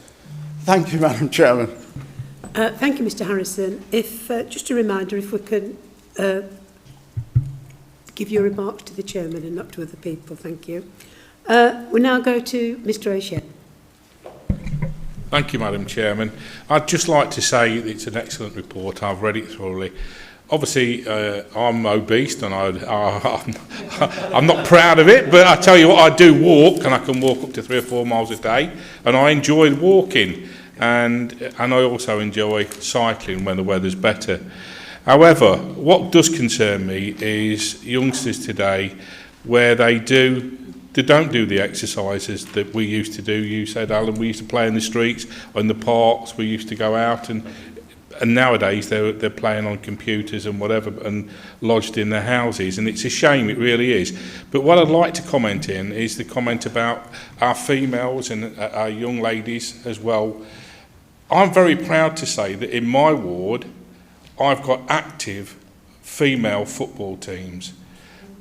Our Groupie Juniors do both female and males, and there is no discrimination whatsoever, and they've got several active teams, and I'm very proud to say they're all equal in what they do. So within my ward, I'm very proud to say that we're all equal and we're all doing, and we've got lots of ladies that take part in activities, and may they continue. Thank you. Thank you, Mr. O'Shea. Before I go back to Mr. Brecken, I'd just like to say I visited a school last week in Ravenstone, and every primary school should be like this. They've got a wood attached to the school. They call it a forest. I had the most wonderful morning outside with these youngsters. They've got running tracks through the trees that the school has made, and so the children use those for the physical activity. They built an Anderson shelter when they were talking about the Second World War. When they were discussing the Romans, they've built a fort. I was toasting marshmallows with them. We were making fat balls. I was gingerly holding a tack for a little boy to hit the head because he was having difficulty holding it and hitting himself. I did ask him to watch my fingers. And then my last job was working with another youngster with a two-handed saw, where they'd planted their own trees, but they'd grown to such a height that they were taking all the side bits off the main trunk. And those children were in seventh heaven. And I said to the headmaster, they'll have such wonderful memories of their primary school days. And he said, the problem is, these children think every school's like this. So they're in for a very big shock when they move schools. But it was wonderful. But that is getting young people actively involved, not just in physical exercise, but the environment as well. And just one last thing about public health. When I was lead member, I went to have a look at some of the exercise classes that public health paid for elderly people, just to see whether the money that we were spending was being put to good use. And, when you're talking to a lady who first attended the exercise class in a wheelchair, then progressed to a walker and is now on a stick, you can see the benefit. And a lady who had a stroke, and after 18 months, she could walk up a steep slope of steps to get into the swimming pool at Melton. It just proves to you that, yes, we are spending our money wisely, and it is benefiting our local community. I'd now like to ask Mr. Brecken if he would like to come back. Thank you, Madam Chairman. I think I'd just like to thank everyone. I think the comments made, the report, it's a thumbs up, I think. It started a conversation, which is the purpose of it each year. I think our Chief Executive is kept very fit by running this County Council, so I don't think we've got any concerns there for members.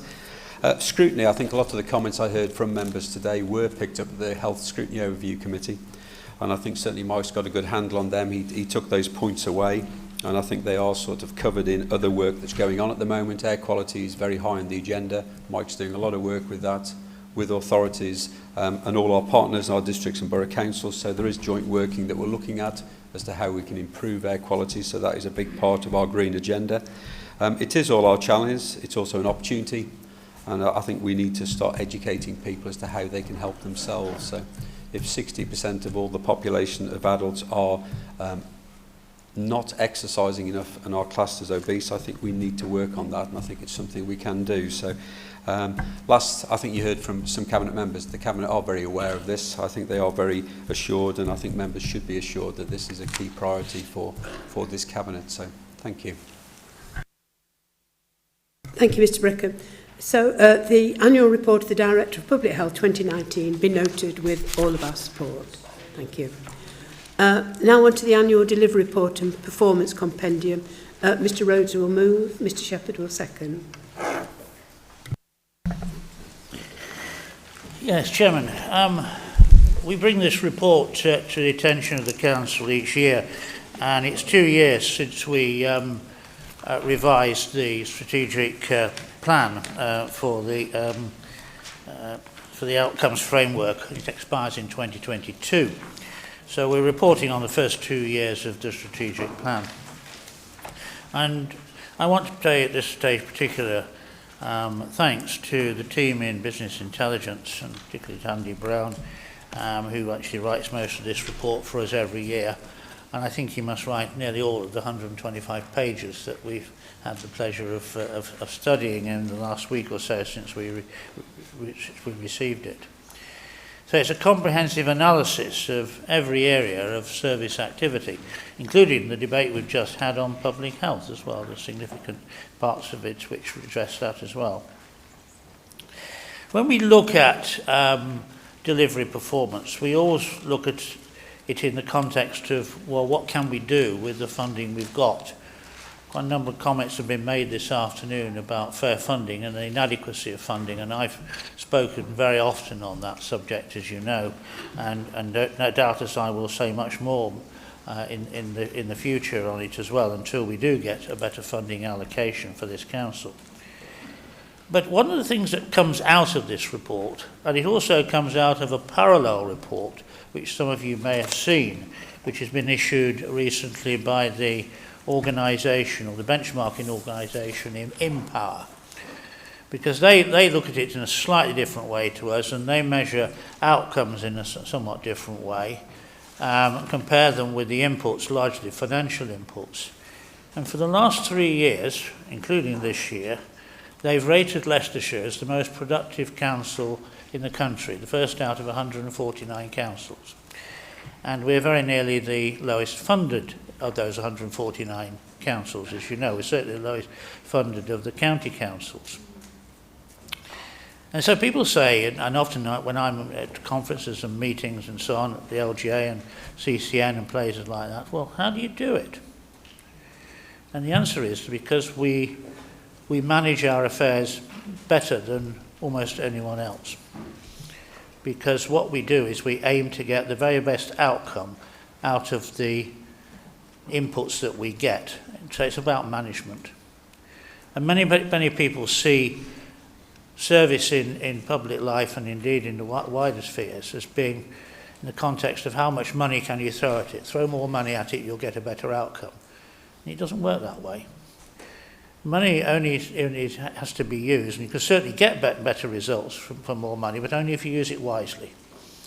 And if you put in place the proper management to do so. And what we've done in this council over the last few years in revising all our processes and all our management techniques and all the outcomes and so on, by very thorough reviews, we've been able to do much more than other councils in the country, and that's very much a tribute to the directors and staff and people that we employ. And I'm very proud to be the lead member for reporting on performance in that context. Now, what I can say is a little bit now about how I monitor this and go about ensuring that we continue to get results. Many of you may know something about the build-up to the budget, which is done through a series of special meetings which I hold with directors and colleagues. They're referred to as star chambers, which has got certain connotations, but it implies a high-pressure meetings. But what it means is that I go through the details of each directorate's budget line by line, and we look at performance as well. And nowadays, now in these later years, it didn't happen in the earlier time, I get reports actually on performance as well, in parallel with the financial reports and the reports on the growth and savings. And I think that does focus the attention not only of management, but everyone down the line as to what we expect as elected members from the staff we employ and what we expect from the policies that we set. So what we've got here is an extremely good report, which shows really good performance for the inputs that we've got. But the question always arises, and some members no doubt will refer to it, is because you can probe into it and always find a particular area of activity which is not doing so well. Because we're not the tops in everything. And if we had more money, and I said this in statements that we made to the media on this, then think what else we could do. One of the things we particularly know at the moment is that we just recently had lots of problems with flooding. And some criticism has been thrown at the County Council, some of it justified, possibly, some of it not so justified, because flooding is an extremely complex subject and involves many other agencies. But I think we all know that if we had a little bit more money and were able to set up ourselves in a different way, then maybe our performance could be a little bit better. And the same thing goes with highways maintenance.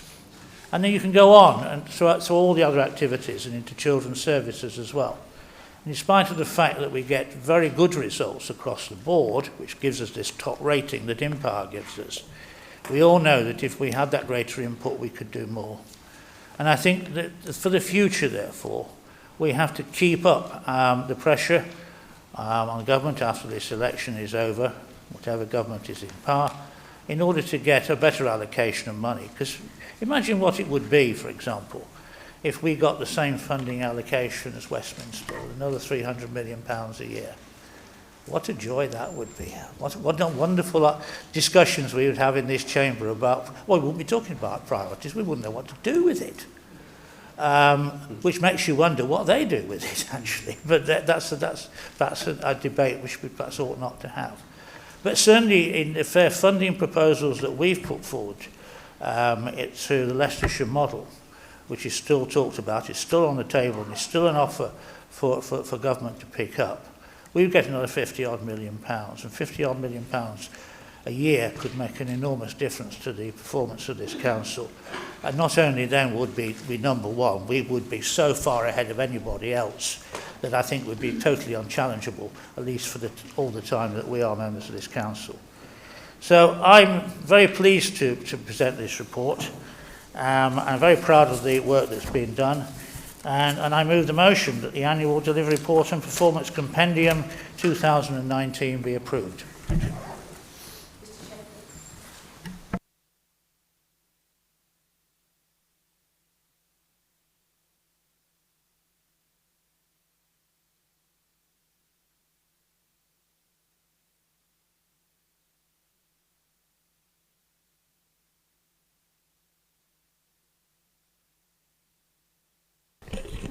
Okay, thank you. I'll borrow my colleague's microphone. Thank you, Louise. Thank you. Chairman, I second the motion. Hello, Louise. And I really echo everything which Byron has said. I want to just add one particular thing to his remarks, though. He quite rightly commented on the thoroughness of the report, its honesty about the successes and the areas where we could do better. He's quite rightly praised the efforts of our officers. He was perhaps too modest, was of course too modest, to emphasise the rigour he has himself applied over many years, which has been absolutely fundamental to achieving the success that we have. So I want to particularly add that point. I think we are at one in understanding the problems we have about funding. I would just like to commend to you, among many other things, on page 77, paragraph 15, and just look at that last sentence there. An analysis by PwC found that councils in London had a surplus of £2.4 billion between 2015 and 2020. Could we please, government, whoever wins the election, could we please have some share of that money and other money which we should really get for ourselves and do even better? Thank you for...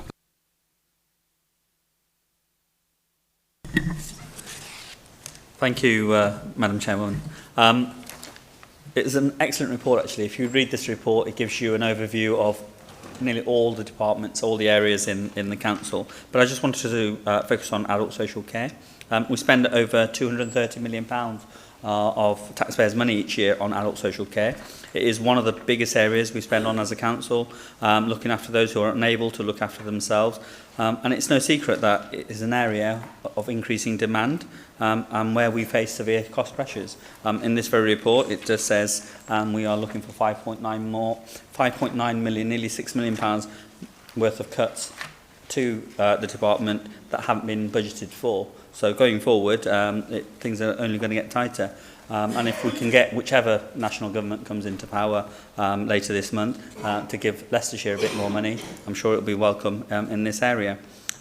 However, social care has gone through huge changes over the past few years, driven by the austerity that has been brought to councils. Some of the reforms have been for the better. And I want to point to the transitions team and the excellent report we received from them at our last scrutiny meeting, identifying those teenage children who require looked after care now and who will continue needing it as young adults. Some reforms, however, have not gone so well.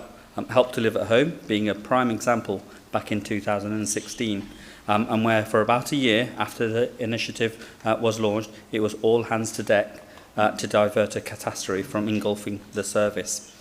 However, I believe that we have learnt from the fallout, and as it comes to review that service, I'm encouraged to hear that officers will be looking again at the areas covered by certain companies and also reduce the area size, also known as lots, down to more manageable sizes, potentially allowing more companies, care companies, to feel they can bid to provide care in their local area. Going forward, a couple of things continue to concern me still, some which are highlighted. Funding pressures, the service is finding itself under immense strain. Increasing council tax by an extra 2% last year simply didn't bring in enough money. Without national government recognition and action, that local authorities such as Leicestershire need more money, we will not be able to close the gap between funding and demand. Secondly, it's about the people that help to deliver the service. It's the people that actually provide the one-to-one care or the care for people at home. People who are very dedicated to what is an essential service, but turnover in that sector is high. And we've touched on this, and the report touches on it. We need to work with the care providers, the private companies, to ensure that we can recognise the hard work that they do, retain these people into the workforce, but also structure employment and progression and training and help deliver that as well, because that's important as well, to retain the people. It costs a lot of money to train somebody in any profession, so retaining them will only be of benefit to us as a council, because ultimately we provide the money that is paid for in care. So whatever money and however best we can save it will be to our benefit as well. And I think we have a duty of care as well as the funder to work with the providers to structure this. And I think this is one of the biggest issues that will face the council, especially as the B word gets closer and closer, and we potentially have that, is that some of our workforce may disappear and we have to find more to replace those that have gone. Thank you, Madam Chairman. Yes, thank you, Madam Chairman. Nobody's yet raised HS2 in the debate, otherwise I would have to declare an interest and leave the room pecuniary interest. So it is in the report. So for the timing, I'd just like to record a personal interest. Thank you.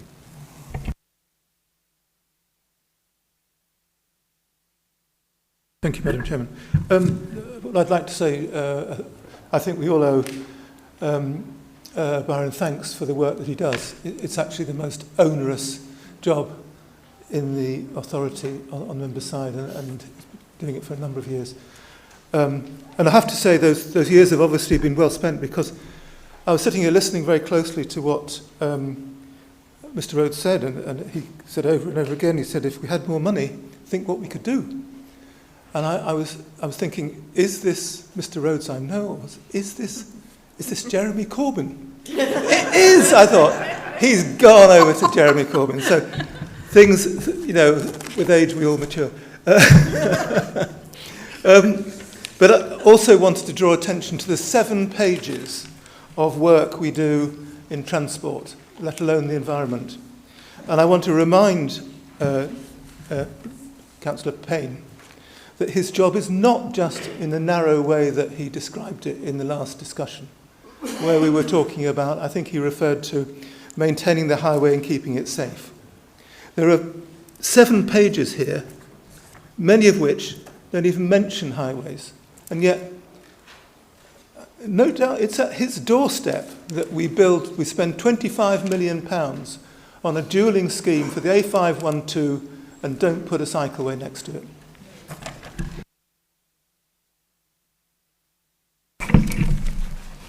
Thank you, Chairman. 1 or 2 points. I quite enjoyed reading the report. It's an interesting report. But I would like to just be a bit concerned about one of the things. On page 78, item 21, we learned that 17% of adult social care providers require improvement. I brought this up at scrutiny, and I got a reply from the officers. Now, the Care Quality Commission have got 5 criteria for how they judge providers, but the County Council, according to the officer, only looks at 2 criteria. They've got to be good or above. That is safe and well led. The other 3, they're not concerned about.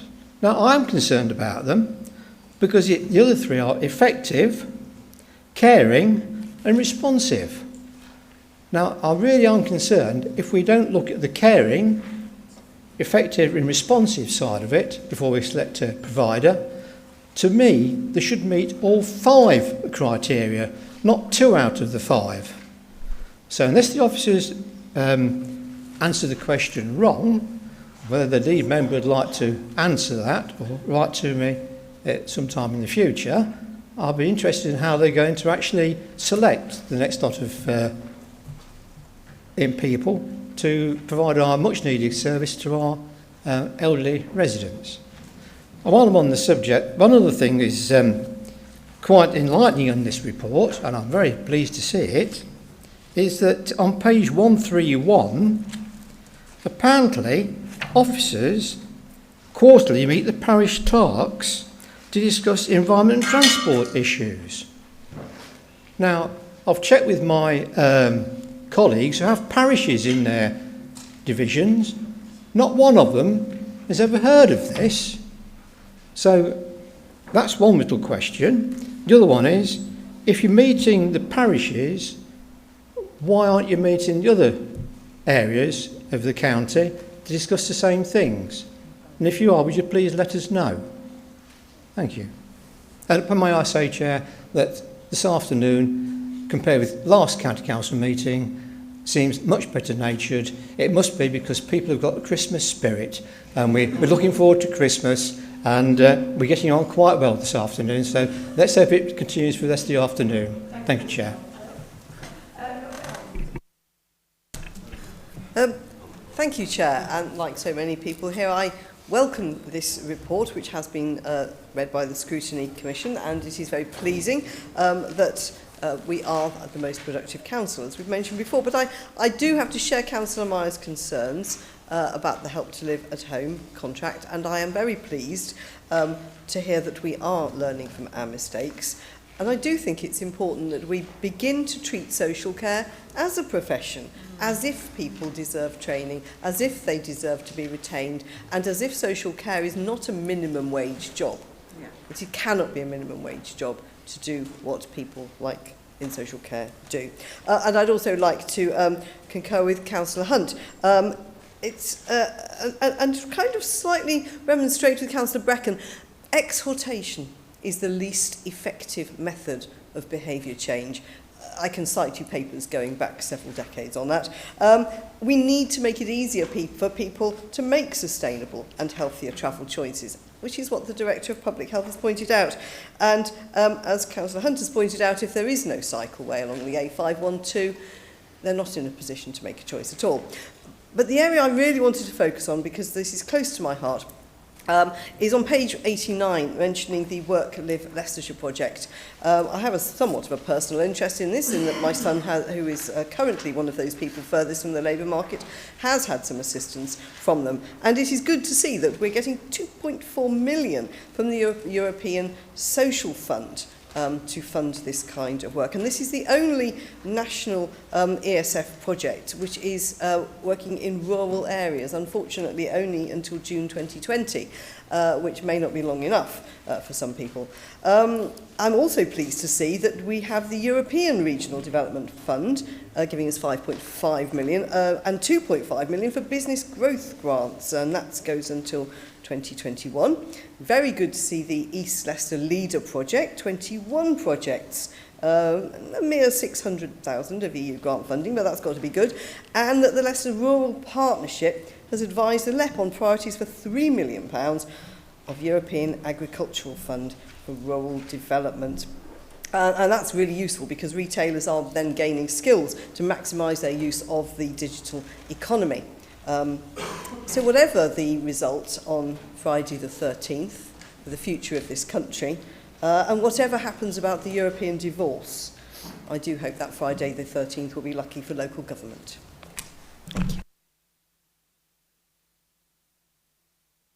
Thank you very much. Firstly, I'd like to echo Max's sentiments. I sit on the Employment Committee with Baron, and I've never met such a hard worker, and I think he ought to be commended for all the effort that he puts into that committee. Thank you, Baron. But I want to really look at the recent data that showed that whilst there's a significant reduction in the level of sickness absence, I'm really speaking to page 153, the workforce stress and sickness element. So recent data showed that whilst there's a significant reduction in the level of sickness absence in most areas, the greatest time lost really is due to stress and depression, which seems to be on the rise. Sadly, absences from work due to mental illness do continue to rise. This being the case, it is essential that workplaces have an understanding of mental health so that they can help and support and signpost colleagues in distress. Initiatives such as training staff to be mental health first aider, this council is actually doing this, along with websites such as Start a Conversation, which is developed by Public Health here in the council. They all help in actually promoting mental health well-being and signposting services. But we need to ensure that awareness continues around the importance of mental health well-being to help people prevent people from reaching crisis point. I would like to invite the Council to arrange for a wellbeing audit of the workforce so that we may better understand the factors that may prevent staff from reaching crisis point. Diagnosing the causes of stress and poor mental health is very important, not only for the wellbeing of the individual, but also for the Council too. In short, we need to look at what we can put in place really to create a culture of wellbeing. For example, are we learning any lessons from the Vanguard sites, which are really at the front of developing new care models with a more holistic approach? It is in everybody's interest that we create a culture of well-being where everyone's mental health is a priority and where there's a timely access to services that are properly marched, and we ought to really try and match that with demand. Also, I would be most grateful if the Council would consider maybe more flexible working conditions for staff who have relapsing illnesses, such as those with multiple sclerosis or arthritic conditions, in order to help them actually manage their treatments and their illness. For example, after a relapse period, they really do need a recovery time. But thank you very much.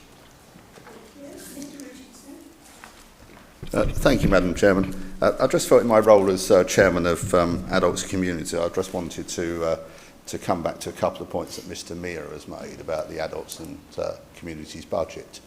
I think one of the things I would highlight is that because of what this council does, And because of its innovation, and because it is looking at something like the target operating model, we're not just reducing costs, but we're providing a better service to our customers.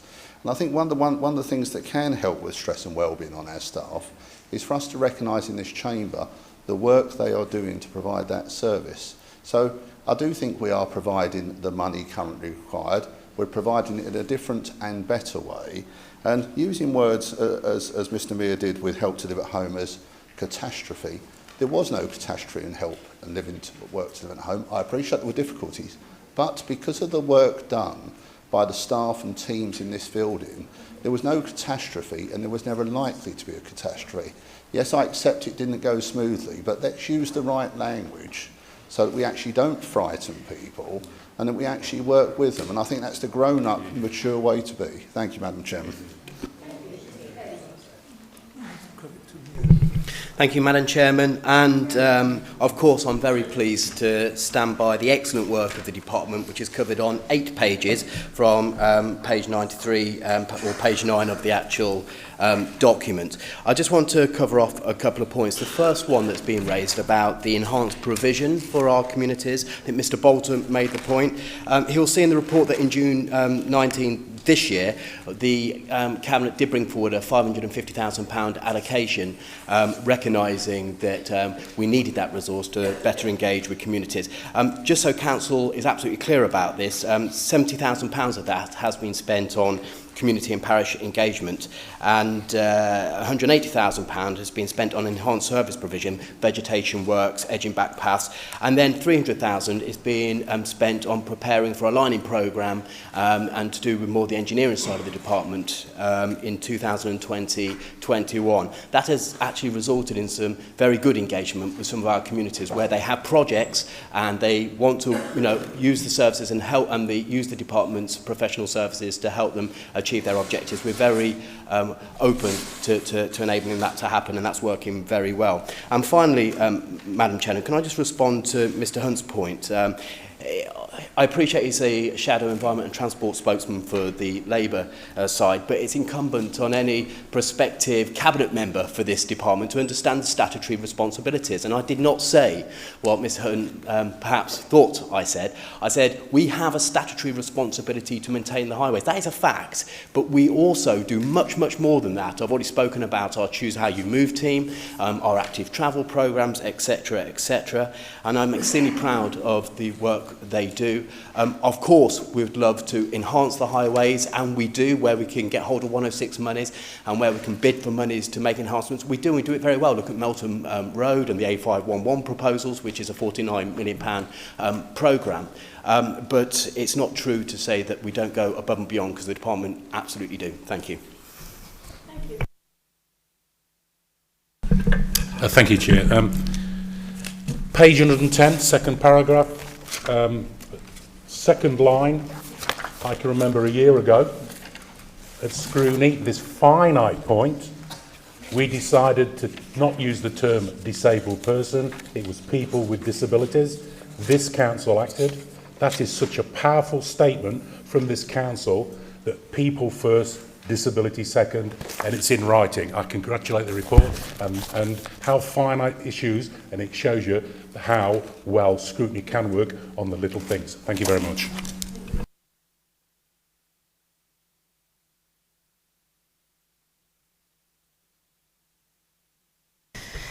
Well, first of all, let me thank people who have spoken warmly about this report, and in particular about the good news that it gives us. We've had some very, very constructive contributions this afternoon. I mean, on SC, which I know John Mayor brings forward some criticisms, and it's perfectly fair to say that we did go through a shaky period a few years ago with that, which it recovered, and I think Mr Richardson made the very good point, of course, that we actually recovered from that very quickly and did well, and we concentrate now, as we've always tried to do, but especially since when we had that difficulty in giving better service to users than we did previously. I think Max Hunt concentrates on transport as his speciality, There's always more we can do. Certainly there's always more we can do as to maintain our highways better and with greater input of cash. I'm actually reasonably optimistic that we may well be able to achieve that in the next year or two. Mr. Bolter, as always, has constructive comments to make. And particularly about the parish and town councils and other people and contacts. I'll draw that to the attention of officers. I think this is something perhaps where in the communications and linkages there are areas where we can talk to a wider greater number of people. Finally, of course, we get the equivalent response from the other way. I mean, there are certain defects in the organisation of things at ground level in this county. As we know, we've got very, very strong parish councils in some cases, some not quite so strong as others, but in the towns there isn't the equivalent, except of course going straight through the district councils, and not always the arrangements there that we can easily use. But it's worth a point, and I think he's right to raise it in this chamber. Terry Einan, as always, brings forward the issue about social care, and in particular about the European question. Well, someone had to bring it up this afternoon, but I won't take it further than that. I'm sure we note the points that she made. I thought Betty Newton's comments, and of course, very, very keen as she always is, on the welfare of our workforce, and particularly stress and the mental health issues which come forward. And of course, in our work on the Employment Committee, we see that comment made and those issues coming forward each day we meet. And I regret, by the way, tomorrow I won't be at the Employment Committee because I have to go somewhere else, but others will take my place. The question about whether we should do an audit or not, I think that's something I'll have to discuss with officers to see whether, well, that could be done and whether in fact it would bring forward benefits. So I'll note that point. And I think that we've had also good contributions and comment from Alan Pearson as well, and also from Blake. So I will commend the motion to the Chamber.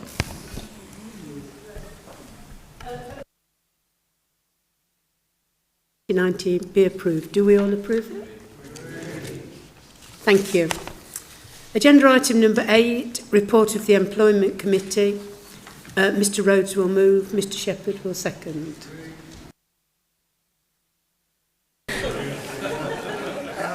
I don't think it needs a speech from me. I will formally move it then. Okay.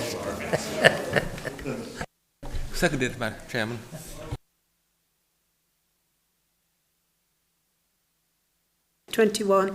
Appendix A to the report of the Employment Committee be approved. Do we all approve? Good. Report of the Corporate Governance Committee, agenda item number 9. Mr Barclay will move, Mr Richardson will second. Mr Barclay. Thank you, Chair. This is a fairly standard report which has been through corporate governance. We've reviewed the financial procedure rules that govern the financial affairs of the Council and how we control capital programme, revenue budgets and contracts, etc. Some small amendments have been made. There isn't really a great deal else to say. They're completely outlined within the report. Therefore, I move that the proposed amendments to the financial procedure rules set out in Appendix A to the report of the Corporate Governance Committee be approved.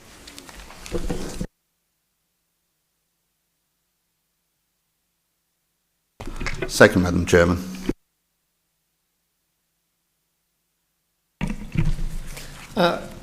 Thank you, Chair. Yes, I'm happy with most of the report until I come to the last bit, when I'm unhappy. Makes a change, doesn't it? Mr Rushton is looking at me now because it's my usual name. But I'm a bit concerned, that was all. On page 227, the right-hand column, we're talking about varying things with the Chief Financial Officer and the Executive and Lead Member. I feel it should also be noted that the Chairman should also be notified as a matter of courtesy, because And no other members will get to know about this other than members of the Cabinet. Now, it concerns me that things could be altered which we would never know, and that's because we put a motion down at every meeting.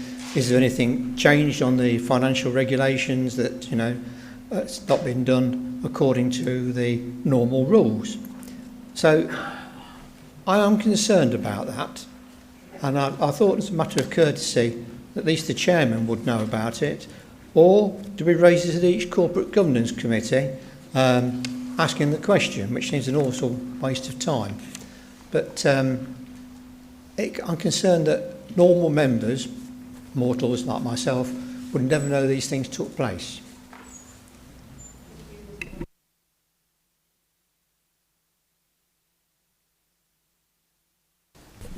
I think I would take it as given that the officers would refer or consult with me about any changes like that, and I'm happy to accept the report as it is.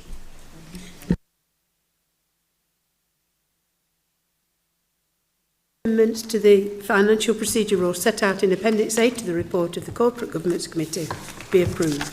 Do we approve them? Any against? Any abstainments? It's been approved. B, proposed changes to the contract procedure rules. Mr Barclay will move, Mr Richardson will second. Mr Barclay? Thank you, Chair. This is small amendments to the contract procedure rules to clarify their meaning further and to strengthen the approval process for spend-through framework contracts. Therefore, I move that the proposed amendments to the contract procedures rules set out in Appendix B to the report of the Corporate Governance Committee be approved. Second, Madam Chairman. There are no speakers, so the proposed amendments to the contract procedure rules set out in Appendix B to the report of the Corporate Governance Committee be approved. Do we approve it? Anybody against? No? That's fine, thank you. Agenda item number 10, second report of the Constitutional Committee. Report of the Chairman's Mr Rushton. So Mr Rushton. Chairman, move the recommendations. Mr Welsh? No, Mr Rhodes is second. Oh, sorry, Mr Rhodes. Thank you. Mr Walsh? As one of the members named in the report as not submitting an annual report, I thought I should make a short statement as to why. I fully support the ambition of the Independent Remuneration Panel that members should communicate with their electorate. In the 6 years that I've been a member of this authority, with the help of 46 local people, I have delivered 24 editions of my newsletter, a total of 144,000 newsletters describing my work to every house in my division. I do not believe that an entry on the County Council website that nobody looks at is in any way useful as a way of communicating to my residents. If these residents are not happy with my performance as their representative and the way I keep them informed, clearly they have a mechanism to remove me in May 2021. Thank you. Dr Eynon. Thank you, Chair, and I would like here to thank the Independent Remuneration Panel for the work that they do. And I also like to thank the whip of my group, who has given us helpful advice as a group on how to make our annual reports more interesting. And I think that's why we've been mentioned in the report 3 times, I think, for having actually quite good reports. I'd also like to mention that I've recently been lobbied by the RNIB. We've come up with some interesting ideas that we've started putting pictures in our reports, and they are saying, can you put text descriptions in when you do pictures? I think it's also important, though, to take account of what Mr Welsh has said. I also write an article every month to my residents in my area, which is delivered as part of the Colville Eye, and I also provide a monthly parish report. But in fact, actually, that makes my life so much easier, because when I come to write my annual report, all I do is have to hoover up some of that and put it onto one page. And I do think it makes this council look like it really does care about the electorate in a holistic way, that the vast majority of us are now doing very good quality annual reports. So I'm very pleased with this report, and naturally it is the Independent Remuneration Panel, so we will accept it in whole. Thank you. Thank you, Chair. I'll try and keep in the festive spirit on this. My first surprise in reading this report that was Mr. Bill's was one of the annual reports which got a commendation. Quite right too. Well done, David. Through you, Chair, of course. I'm struggling with the obsession on annual reports. I, as Group Whip, and Simon, as Chair of our group, leader of our group, we got the weekly things from Graham Wardle saying, please, can we have them? We are not going to force the members of our group to do annual reports. If they wish to do them, that's fine. It's not mandatory. It's not compulsory. How many districts in Leicestershire do this? None.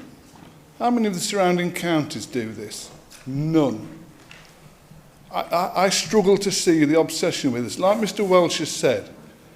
And the other one was Mr. Gamble, and I think trying to name and shame them won't work. There's only about 6 people watching this webcast today. There's probably single figures who look at annual reports.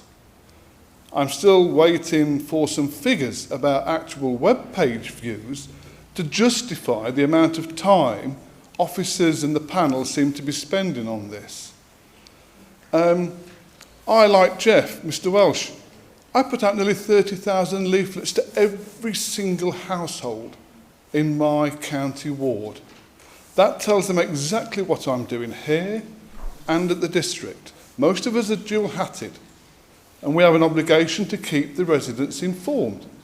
And there may well be a political slant on that, but that's the nature of the beast. I just think annual reports are an extremely poor substitute for speaking to residents, and they will decide in 2021 whether we've kept them informed, whether we do a job, because when I go round at election time, what I get is, thank God you're delivering something, Mr. Charlesworth, we get nothing from anybody else. That reflects the good work I think we as Liberal Democrats do, and the poor work that Labour and Conservatives do apart from election time.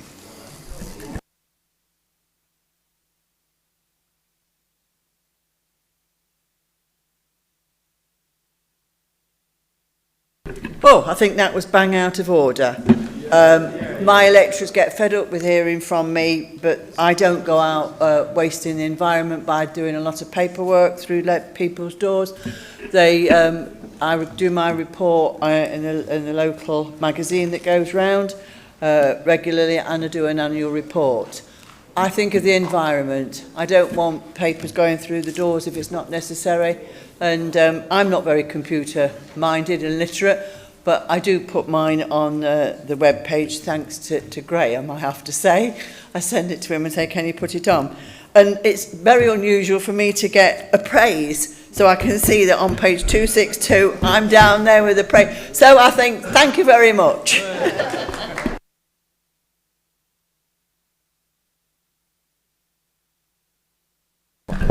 You didn't you? I'm just a bit confused there because, Chair, thank you. I understand, Councillor Welsh, that you put lots of leaflets out, but I perceive that as political. What? Yeah. It's political. I'm chair of a committee where I get on with my fellow members from Liberal and Labour, and we make decisions as a group for this council, not for anybody else.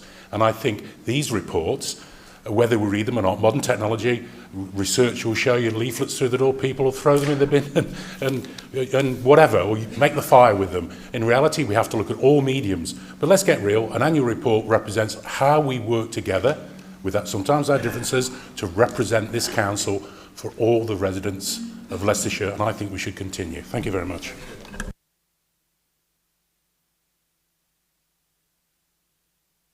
Thank you, Chairman. Can I was remiss to start with for not thanking the remuneration panel, independent remuneration panel, for their good work, and thank Terry for reminding me.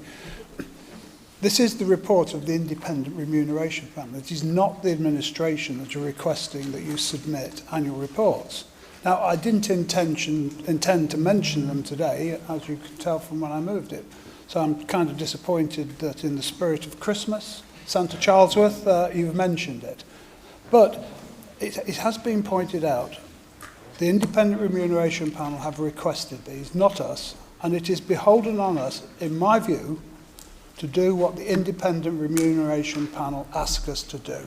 And certain of you are not doing it, and that is a shame. In regards to newsletters, etc., we all put them out. Every one of us puts them out. They are political. You can publish them on your own website. You can do what you like with them. But we should, and we all do, bar, I think it's a few of you guys over there, submit annual reports which appear on the County Council website as asked for by the independent remuneration panel. You're all perfectly willing to accept the remuneration that the remuneration panel says you accept. You get the travel expenses which are set down in law, and if they ask you to submit a report, in my view, you should submit a report. Otherwise, don't bother having an independent remuneration panel. As far as I'm aware, independent remuneration panels are the policy of every political party in this country that they exist. So we don't get to be seen to fiddle around with our remuneration or our conditions of service. So now you've mentioned it, I would certainly urge, even you, Jeff, who I get on well with, to try and compromise, turn one of your in-touches or whatever it is you lot put out into your into your annual report to council. Please try and do it, Jeff. I know some people are beyond the pale, but I don't think you are, Jeff. Thank you. Right, we're asked to accept this report, so do we accept it? Yes. Everybody? Yes? Thank you. Right, the report is accepted. Before I close the meeting, I would like to wish you all a very Merry Christmas and a happy, healthy 2020. Thank you.